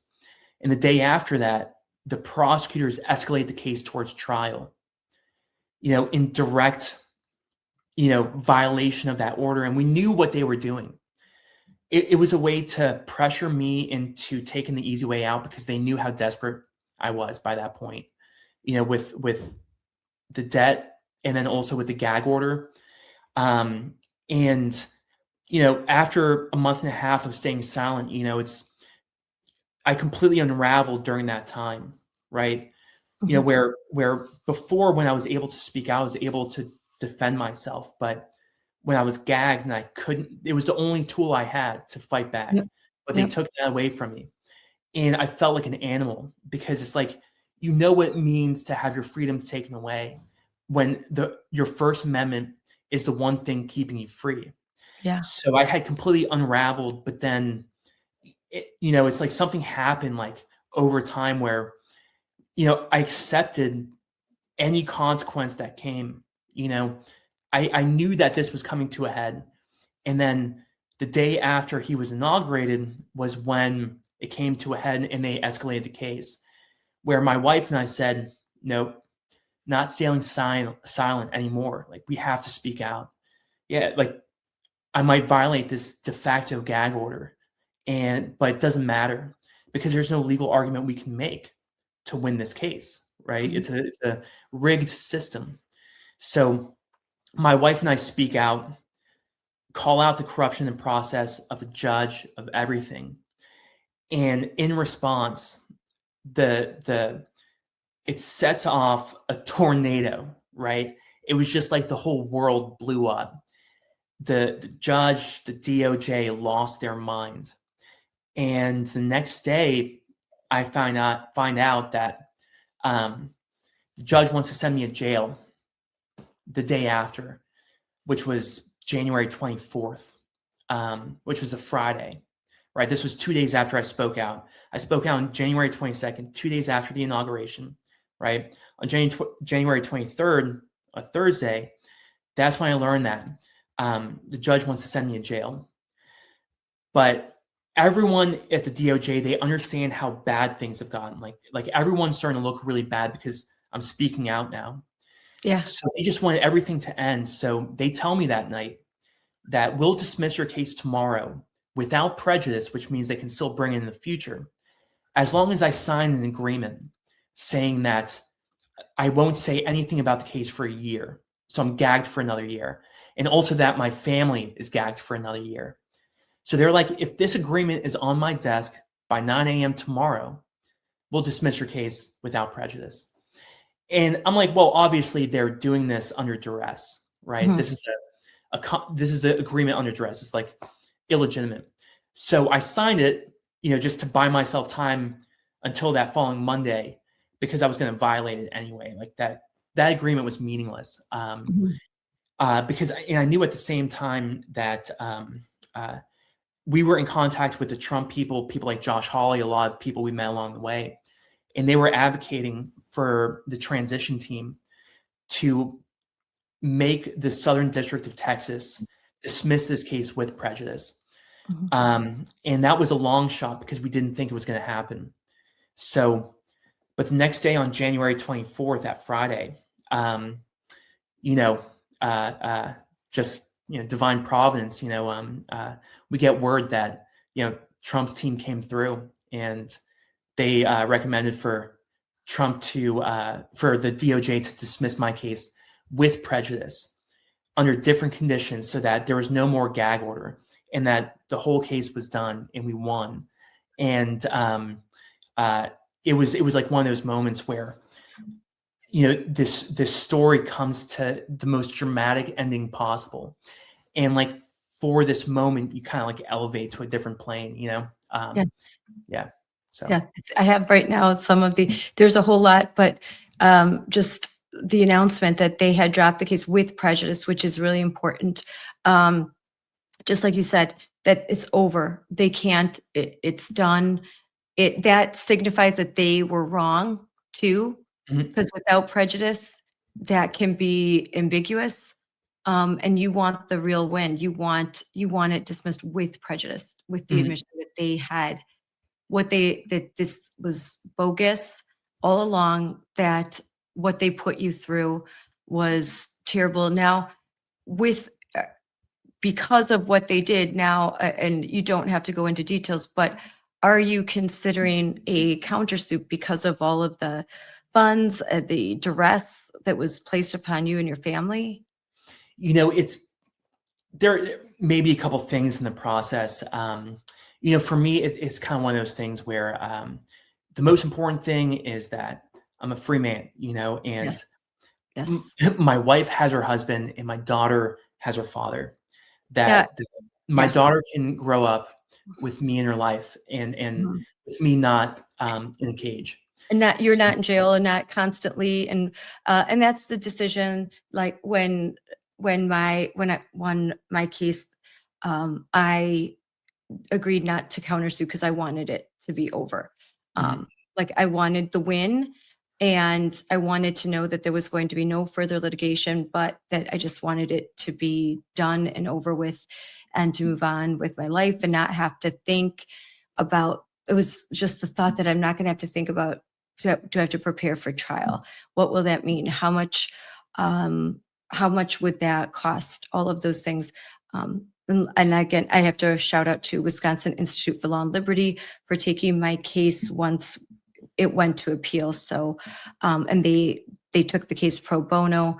But initially, my family and I had a lot of, we had to pay a lot of costs. Like you said, that early phase where there's investigation, and then you have to pay for depositions and lawyers' time doing all the investigative work, and And that's just the start. So this is how much it cost you, and you weren't even at trial yet. That's a whole nother. So Yeah, this is yeah, the and we still power. owe like $500,000, and what we're doing, we're just paying it off over time, and it is what it is. It's awful. That is insane. And that's why they try to make an example. And legal lawfare works because most people can't afford a lawyer. They don't have the skills and expertise to represent themselves, and they're scared. They're scared, even if it's a civil litigation and it's financial. That can put you in a world of hurt. Criminal, and you could go to jail. So lawfare so we're a free society. We are gosh, 250 years ago, this country was founded because there was an oppressive government that wasn't allowing fair and just trials that's the founders started this country because they lived under this corrupt legal system where you didn't know what the law was. That could change at any time. And that's to see what happened to you. It's such an injustice for so many reasons, the myriad of reasons. But as someone with a legal background, the injustice in our legal system and the exposure to how corrupt it really is very scary. And it should scare every American citizen, whether you are on the left or the right, because our system should not be political. It should be rule of law, no matter who you are, no matter what you believe. There should be fairness under the law, equality under the law. And it wasn't fair for you. This was clearly a political hit job that also had some basis in it was financial, because a lot of people had vested interest in the Texas Children's Hospital not being exposed and not facing. I'm sure that there was a lot of criticism coming their way. Every hospital relies on donations, donors, and there might be their donors like say, I'm not going to give, I'm not going to donate, I'm not going to participate. So if you're doing these kinds of procedures, like I don't want to donate to your hospital, go to your charities. And so they were upset that you exposed the truth. And it's just shocking. It's shocking. I mean, I'm so glad that you won, but I mean, if Trump had not been elected, this could have gone a whole nother way, I think. And Of course, no, there's no doubt about that, because, of course, the truth was on my side. There was no case yes, that the government had against me. But when you're in the situation of going into a federal trial, you quickly realize that the truth doesn't matter at all, because what they do is try to limit any defense you can bring in. So the very first thing that the DOJ did during the prosecution, right after the indictment, was file a motion, right, to restrict what can be brought into the trial. And the two things they wanted to do was prevent any mention of the term whistleblower, and also to prevent the introduction of any discussion about what I was blowing the whistle on, right? So, and HIPAA has a whistleblower defense.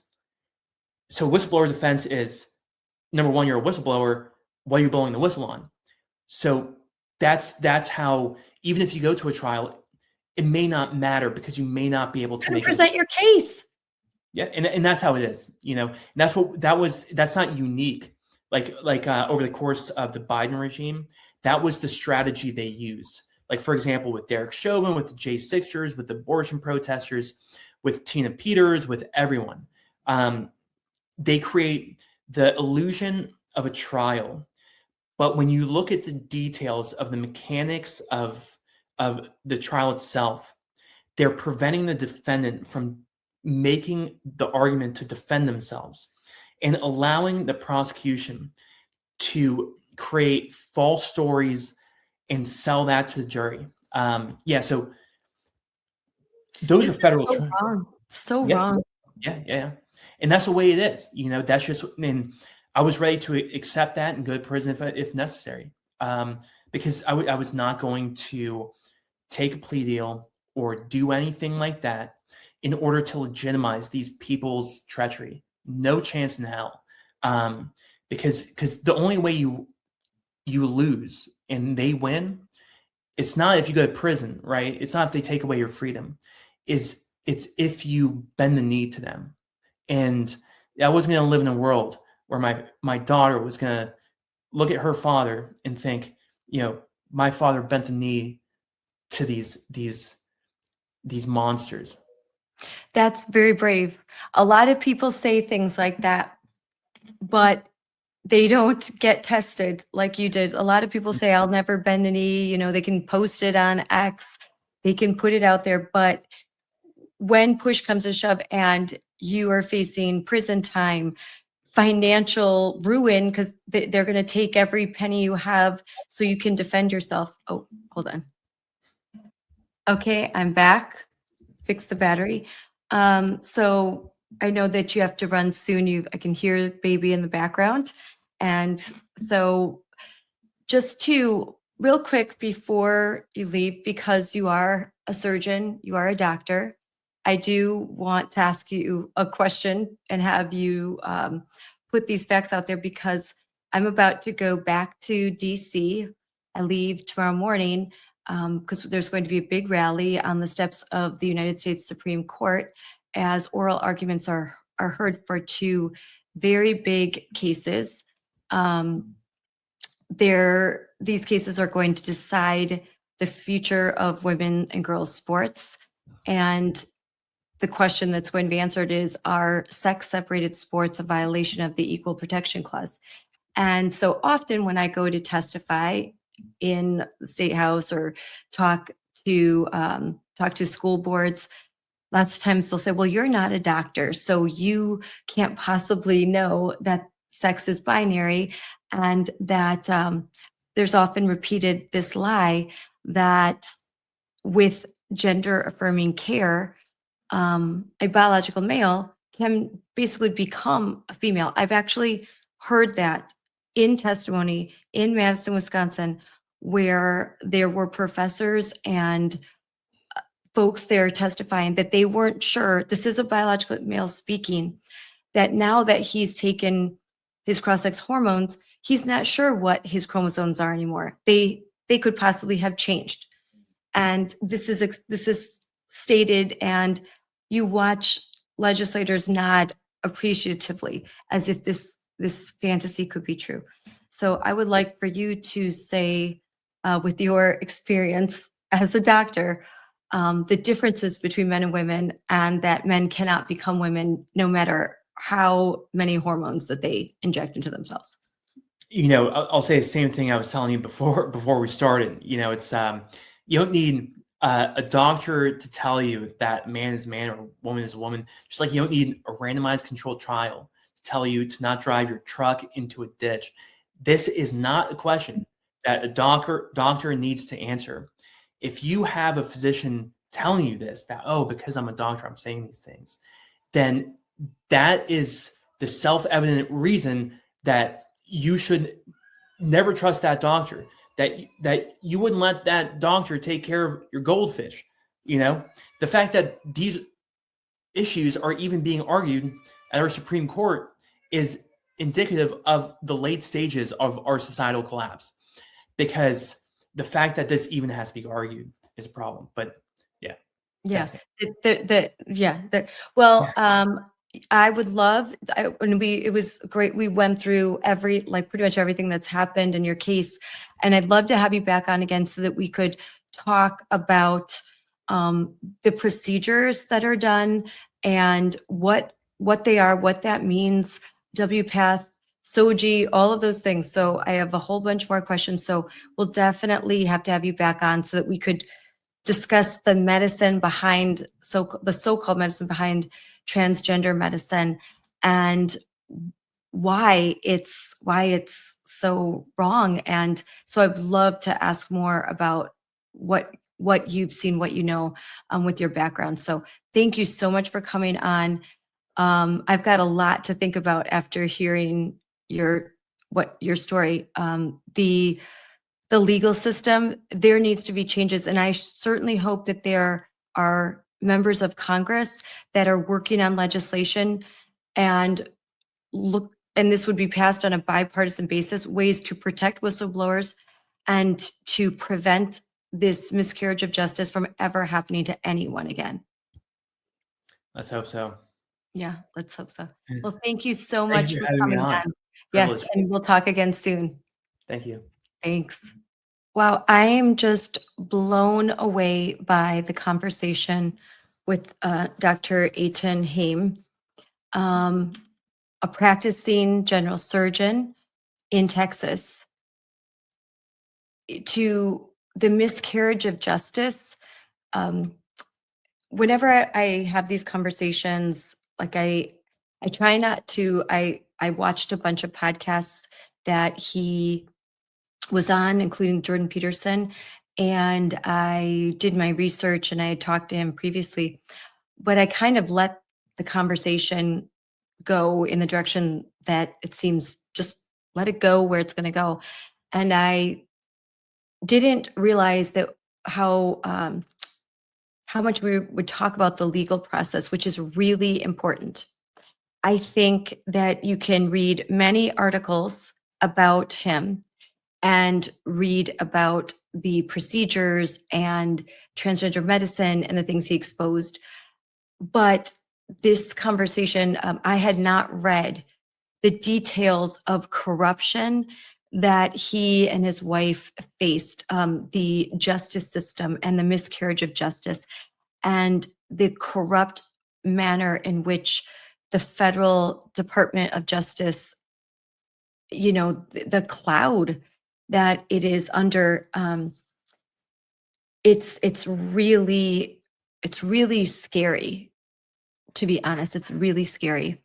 And I think that it's important that institutional changes are made and that legislation, I really hope that there is legislation that protects whistleblowers that is forthcoming. The ability to limit what a jury can see, tying a defendant's, tying both hands behind their back. It's outrageous. And it is the stuff, as I said, it is the stuff of a banana republic. It's the government should not have such an upper hand when it's bringing a case before a private American citizen. This goes against the foundational principles of our Constitution, of rule of law, and it absolutely must be changed. I don't care. I don't care if the federal government were bringing a case against someone that maybe I didn't like very much, and I didn't like their political opinions. I didn't like their worldview or their ideology.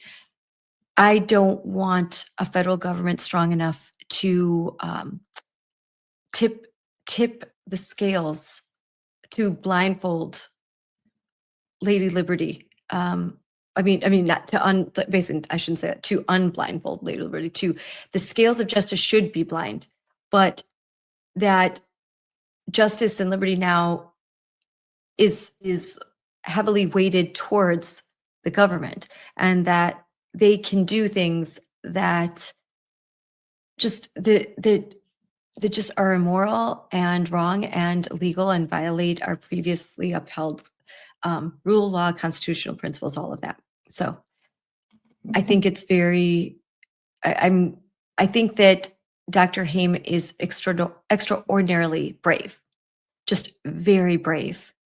And that he was willing to go to prison for what he truly believed was right. And he would not bend the knee. He would not call something that was a lie true.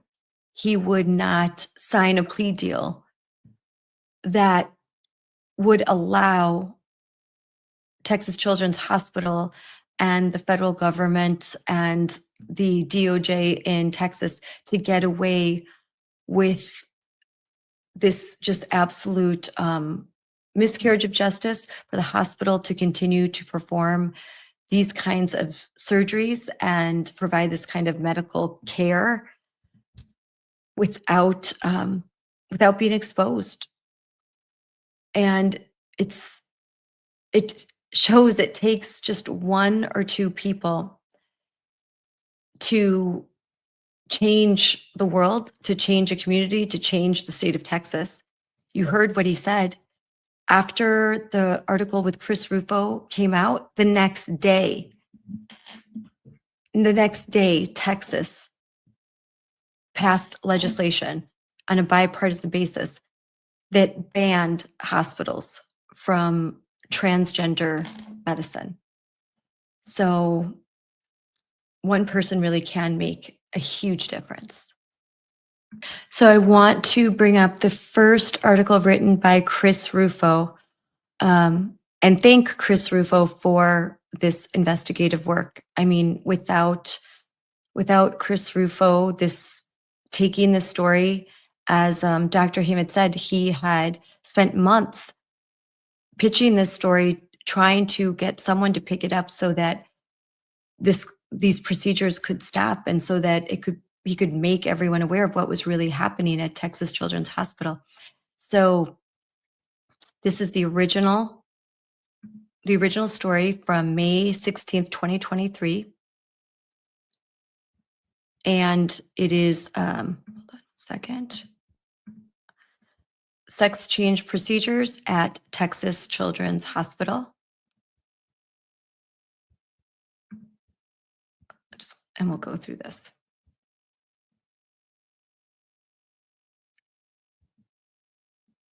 So it starts like last spring, that they announced that they would cease performing the transgender medical procedures on children, just as Dr. Haim had said, citing potential legal and criminal liability here. And you can see here from the post, although we don't want to. So, the hospital's chief pediatrician, Catherine Gordon, an advocate for gender-affirming therapy, abruptly resigned. So this transgender care expert quit as Texas Children's Hospital chief pediatrician once this was announced. But there are whistleblower documents, and the first we know like that Dr. Haim was trying to remain anonymous, that show that the largest children's hospital in the United States secretly continued to perform these transgender medical interventions, including implantable puberty blockers on minor children. Like Dr. Haim said, the day after Children's Texas Hospital announced that they were no longer going to provide gender-affirming care to minors, the day after, they implanted puberty blockers in an 11-year-old girl. An 11-year-old girl that had a file indicating that there was family abuse, according to those who saw it. TCH, Texas Children's Hospital, openly promoted gender-affirming care to physicians, and they, even despite this announcement, they had a presentation titled, and here we have it here. I'm going to share this tab instead.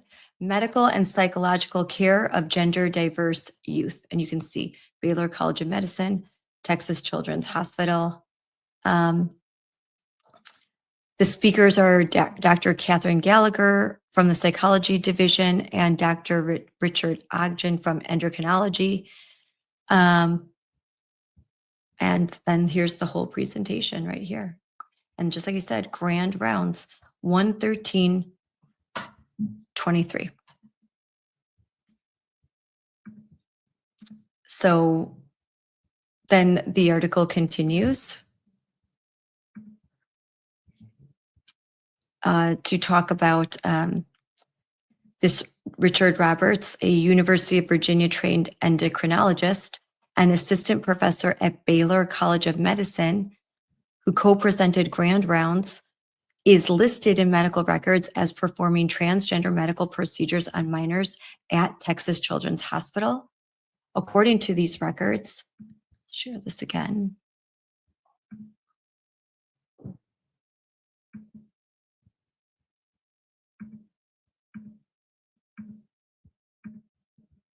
According to these records,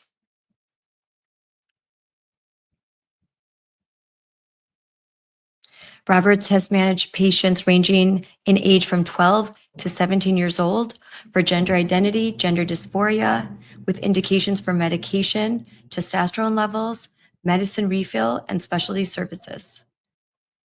Despite a statement that they had ceased these practices, Roberts had continued to manage a heavy caseload for gender-affirming care, including multiple patient visits in a single day for gender dysphoria and gender identity and hormone replacement therapy.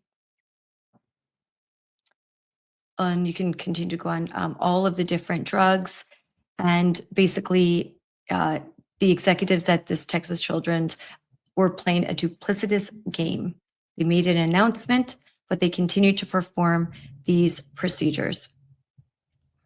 And it says that state legislators at the time were considering a bill to ban such procedures.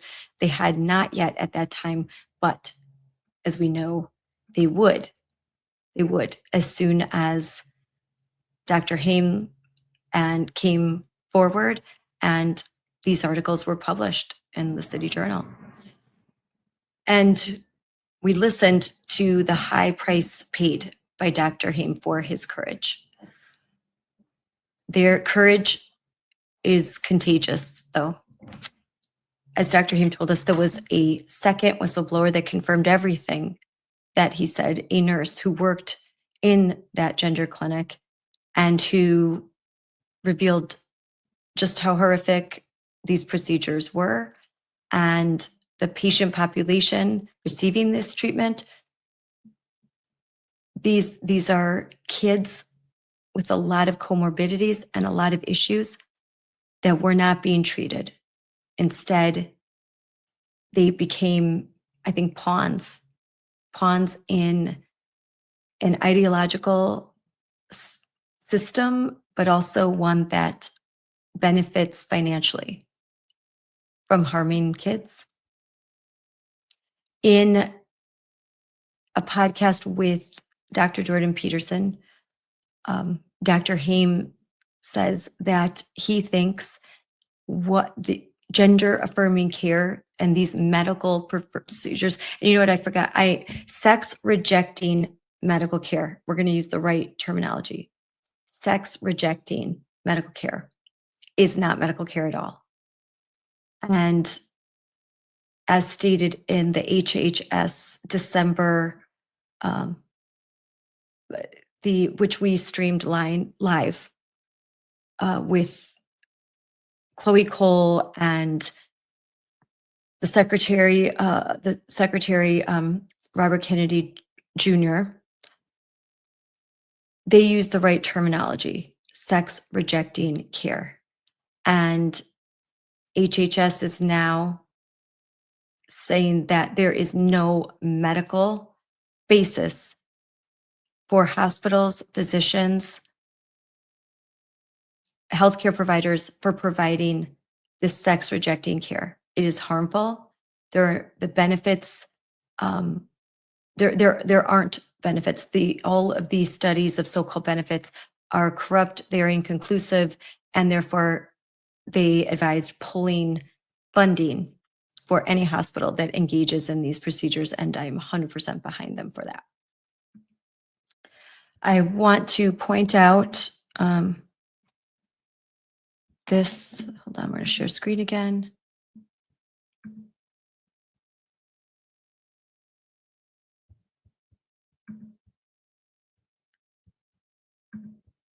bring this on.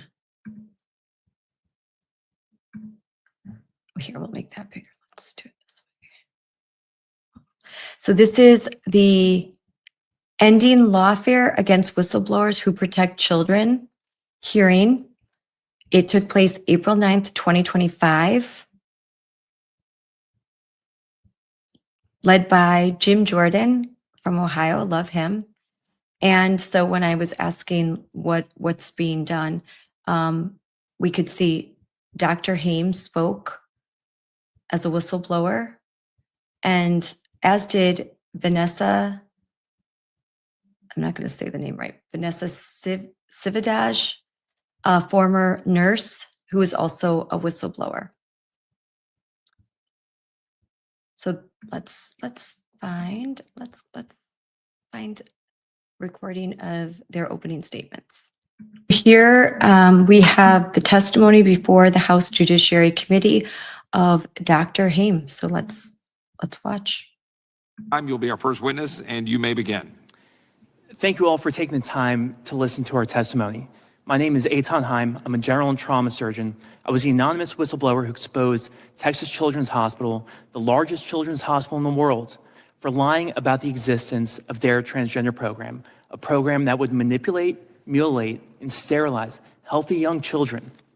There's a reason I'm here today. It's because for exposing this truth, my own government manufactured a case to send me to prison for 10 years. The story starts in February 2022, when the Texas Attorney General issued an opinion that transgender interventions could constitute child abuse.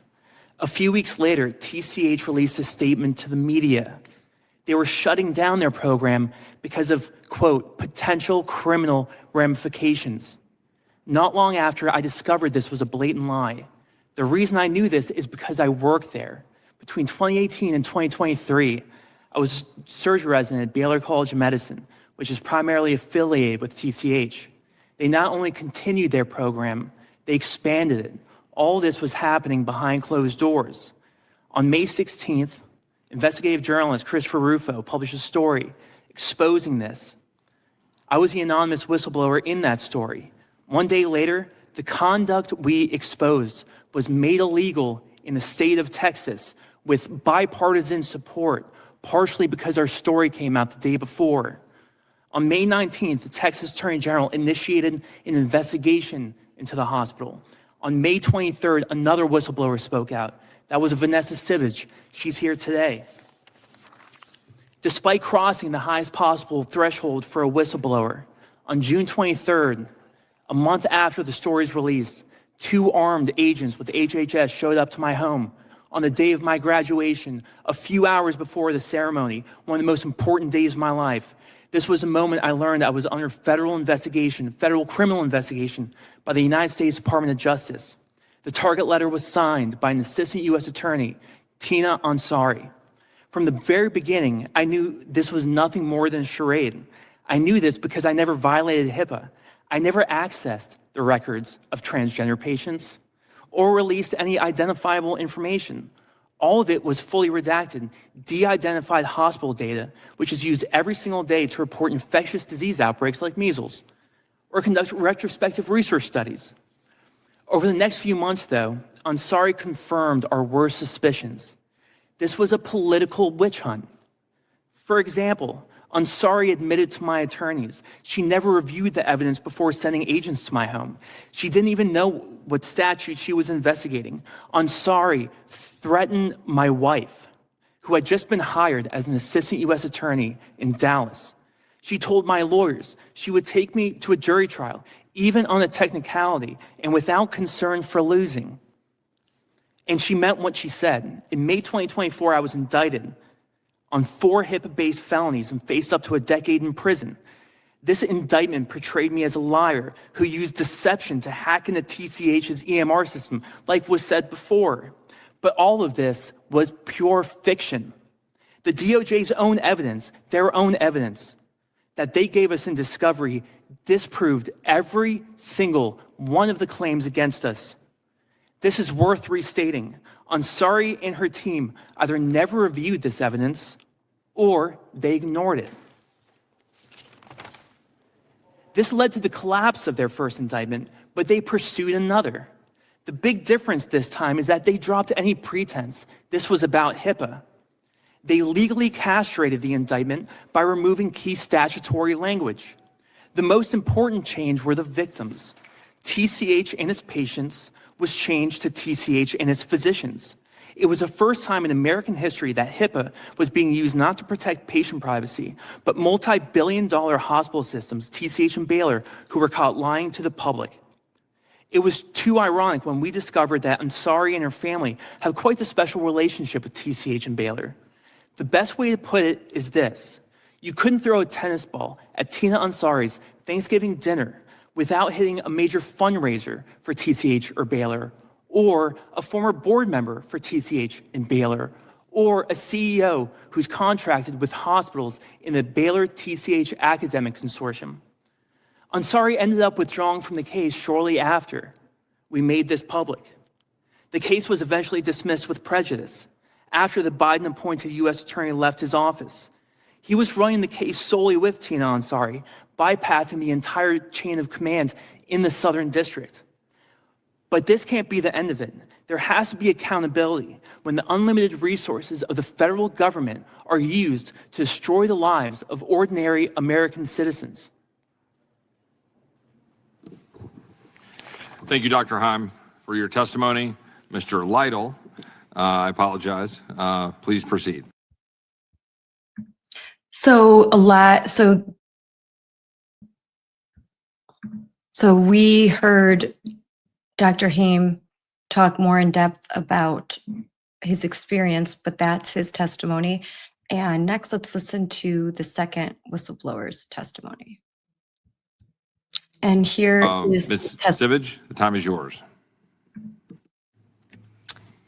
Good afternoon, Chairman Roy, Chairman Jordan, Ranking Member Scanlon, and members of the subcommittee. My name is Vanessa Sivage. I'm a pediatric nurse with 10 years of experience caring for the health and well-being of children. I would like to thank the committee for inviting me to testify today. My story is about shining a light on how children are being irreversibly harmed, the egregious overreach and weaponization of the federal government, and what it means to stand for truth no matter the cost. My employment at Texas Children's Hospital began in 2018. In 2021, I accepted a position within the hospital system in an outpatient multi-specialty clinic. I accepted this job not knowing that children confused about their biological sex were being prescribed cross-sex hormones and puberty blockers at my workplace. Over the next 3 years, disturbing trends and concerning practices emerged. I observed the harmful effects of sex change hormones and puberty blockers for children who were convinced this would be quote unquote life-saving treatment. I witnessed how doctors emotionally blackmailed parents by telling them that if they did not affirm their child's delusion, their child would harm themselves. In particular, I was saddened to see young girls suffering from profound mental health struggles like depression or anxiety, many of whom had also suffered sexual abuse or trauma, persuaded by doctors at TCH that hormones would resolve their gender confusion. History books will one day record this emotional blackmail as the greatest lie ever sold by the medical industrial complex to vulnerable parents and confused children. In May of 2023, I read an article about a whistleblower within the hospital who had come forward to expose the existence of their secret transgender program. To affirm this testimony, I became the second anonymous whistleblower in Christopher Rufo's subsequent article where I provided my experience as a nurse working in the endocrine clinic. 2 months later, on July 24th, 2023, my husband and I were hosting friends in our home for dinner when there was a knock on the front door. 2 agents from the Biden-Harris Justice Department flashed their badges, said they were from the FBI, and asked specifically to speak with me about issues at my work. I was stunned, and time seemed to stand still. These agents informed me that they had come to my home because they knew what I believed. What did I believe? In 2022, I had written an op-ed for the Washington Stand at the Family Research Council, in which I was publicly critical of so-called gender-affirming care, and I condemned the medical profession for abandoning biological realities and putting profits over patients. These 2 FBI agents apprised me that they were seeking to uncover the identity of the first whistleblower. Instead of referring to him as such, they used the term leaker, who in their words had violated HIPAA. And I knew this was a lie because I had read the article and its contents in which all personally identifiable patient information had been carefully redacted. We now know that this whistleblower was Dr. Eithan Haim, but at the time I had no knowledge of who he was. One agent effectively asked me to compromise my Christian convictions and made veiled threats against my career and safety if I didn't comply with their demands. He said that someone at my work had given him my name and they could make life difficult for me if I did not collaborate with their efforts. Their visit was designed to intimidate me into believing that I had no other choice but to cooperate with their witch hunt. Our doorbell camera captured part of this exchange, now viewed over 6 million times, in which the overreach of the government was on full display. I was disgusted how the FBI was mobilized against me because I had a politically incorrect belief. My faith in Jesus Christ informs my belief that men and women are made in the image of God and therefore unique in their biology, anatomy, and function. These distinct identities and roles cannot ever be socially redefined or medically reassigned. In the months that followed, I noticed discrepancies in the paperwork. My job consisted of refilling medications and obtaining insurance approval for those medications. I discovered how Medicaid was being billed for transgender interventions in direct violation of Texas law. I came forward publicly in June of 2024 to expose this. I also observed how TCH had misdiagnosed patients for the purpose of justifying those treatments. Additionally, the hospital had changed medical records by listing the preferred gender identity on the medical record instead of the birth sex, making fraudulent billing difficult to detect. In August of 2024, TCH fired me in retaliation for blowing the whistle. I am testifying today because I firmly believe that the weaponization of the government to silence political enemies must end. Whistleblowers display courage in a culture of cowardice when speaking the truth, safeguarding the well-being of children. Wow, that testimony was so compelling. I fast forward a little farther. Let's hear some more. This is just really, really shocking. And this is 2024. Oh, sorry, 2025. So the agents came, this was a few hours before I was graduating from surgical residency. The ceremony was later that evening. I was meeting with my parents, my sister, I was going with my wife. And so when the agents came, I refused to speak with them. My wife had advised me to, not speak with them without an attorney present. Yep. But, we knew that it was so corrupt what they were doing, that there was a certain sense of defiance. So, we kind of celebrated this new part of our life. It was kind of a hard thing to describe, but something kind of came over us. First two sentences, this office is involved in investigations dealing with federal law violations. You are a potential target in this criminal investigation. So you didn't want to talk to these guys. You listened to your wife, which was good counsel and good advice, and good that you did that. But you did go get an attorney, and you got the guy sitting beside you. Is that right? Yes, sir. And Mr. Lytle, when you understood what was going on here, you contacted, just like you would as an attorney, you contacted the Southern District of Texas. You contacted the lady who signed this, the Assistant U.S. Attorney. Is that right? Yes, I did. Tell me about that conversation. Well, I reached out to her, as a defense attorney would always do when there's a target letter out there, because that could mean that they're going to charge the person right away. That's under department policies, that means they believe he's a putative defendant. Yeah, normally that means they think they got a slam dunk case on this guy, right? That's right. Yeah, and they're going to negotiate some guilty plea. And you reach out to her, and what'd she say? Did she know anything about the case? She didn't know anything about the case. She had to talk to the agents, and she'd get back to me when she knew more about it. So she signed the target letter, and she didn't know what the target was about. That's my understanding. Well, that was great. So then you had subsequent conversations, and I understand in one of these conversations that happened after you learned she didn't know what the heck was going on, even though she signed the letter that ruined his day, the day he's graduating from medical school. You have subsequent conversations, and she says, well, maybe he isn't a target. Maybe if he'd come apologize and say, pretty please, we'd downgrade it to a misdemeanor. Is that right?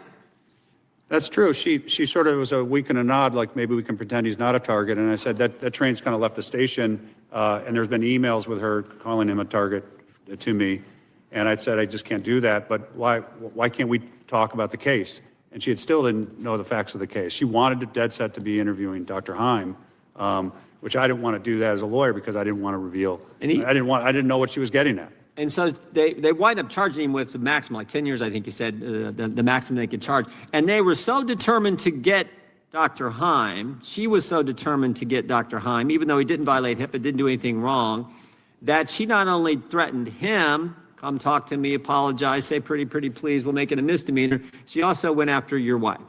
She also went after Dr. Haim's wife. Is that right, Mr. Lytle? That's right. She alluded that she would not make any comments, or her agents make any comments about the background investigators for Dr. Haim's wife, as she's a new AUSA being hired, unless she became difficult. And I didn't really know what that meant, but I took it to being a retaliatory phrase, that if she's going to be involved in this, then there's going to be something that's going to come for her too. Well, what's she supposed to do? She's a lawyer. She's married to married to Dr. Haim. She's not supposed to give him advice or counsel or talk to him? And this whole thing, any kind of HIPAA as a criminal case is so rare in this country. It's rarely ever prosecuted. But then in this context of this political debate going on, to come forward and charge Dr. Haim, it seemed just really out of control. It really was surprising to me to see this kind of a charge. I think begs the question, why did they do it? Why did they do it? I mean, this seems so ridiculous. Why this behavior? Why do you think they did it, Dr. Lytle, or maybe Dr. Haim, or maybe even Ms. Sivage? I can say that we found a lot of bias, a lot of conflicts of interest, a lot of connections to the hospital, and a closeness to these families. But at the end of the day, if there was any kind of issue, it shouldn't be handled in the criminal courts. It should be handled in the public arena, in the public debate. Yeah. Doctor? I think that they went after me so hard in order to send a message to everyone else. Of course they did. Because I saw it in my residency, right? The other people who thought this was awful, we actually had to meet in dark corners. We knew that we couldn't say anything publicly. And that's the point. It's to chill anyone else from stepping forward. It's why they went and raid Mark Houck's house with all these agents. Why they'd send multiple agents to the ATF goes into Brian Malinowski's house and he ends up getting shot. They thought he had like 6 gun violations. It's why they do it. It's to chill anyone else from coming forward. We will make life miserable for you, miserable for Ms. Sivage. We will do that because we don't want anyone else threatening the left's position. And that is the frightening thing. And I'll say one more. And I'll just say this and I'll let you finish. God bless you for doing it. God bless you for doing it. And Mr. Lytle for defending you. Thanks for stepping forward, having the courage to do so. And I'll say one more thing, right? They came after me in order to make my life miserable, in order to send a message. But they came after me, right, to make my life miserable. We're going to make their life miserable. All right, that's what we're going to do. I thank the gentleman for his questions. I'll now recognize the gentlelady from Washington, Ms. Jayapal. Nothing could be more untrue, right? You have people who are undergoing the mental anguish of believing that they've been born in the wrong body. What these people need are not the most powerful chemicals humans have ever discovered. What they do not need, the most radical surgeries ever invented by humans. They need people to listen to them. Point of order. What these doctors are doing are harming these people. Can submit an answer. For 5 minutes. Thank you. Mr. Leslie, what is the success rate of sex change procedures for children?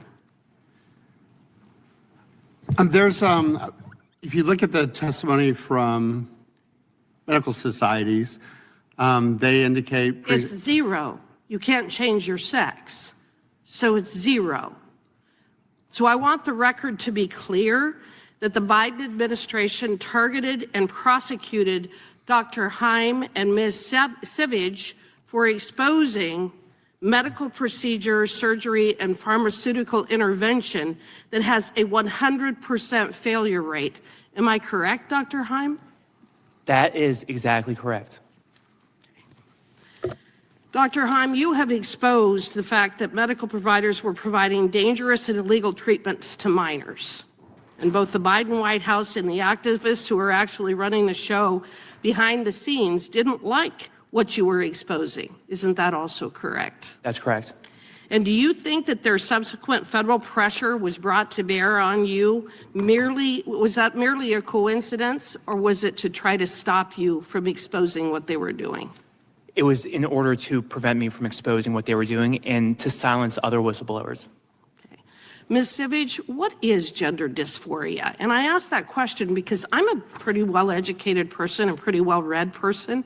This is something that we didn't even really know about or talk about 3 or 4 years ago. What is this? Gender dysphoria is when a child is confused about their birth identity. And that the key there is the confusion, because the problem is not in the physical body of the child. The problem is in their mind. And so why are we pushing as a society a solution that will irreversibly harm and sterilize children's bodies when truly the problem is that they're confused about their birth identity in their mind? And so part of what I've done here and part of why we're here today is to affirm and to celebrate ultimately God's design for our gender and sexuality, and that is something that should be defended. Well, are there industries that stand to benefit financially from these procedures, these industries? I refer to them as the unholy trinity, which is the healthcare insurance companies, the pharmaceutical industry, and the hospital system. And all three of these institutions have much to gain because this is a highly lucrative industry that exploits the vulnerabilities of children. Why don't you explain that a little bit further? Well, in my case, I came forward to expose Medicaid fraud, and I saw firsthand how Texas Children's Hospital was illegally utilizing Texas Medicaid to fund quote-unquote gender-affirming care, which is really gender-denying care. And the taxpayers were billed for this, and that is illegal in the state of Texas.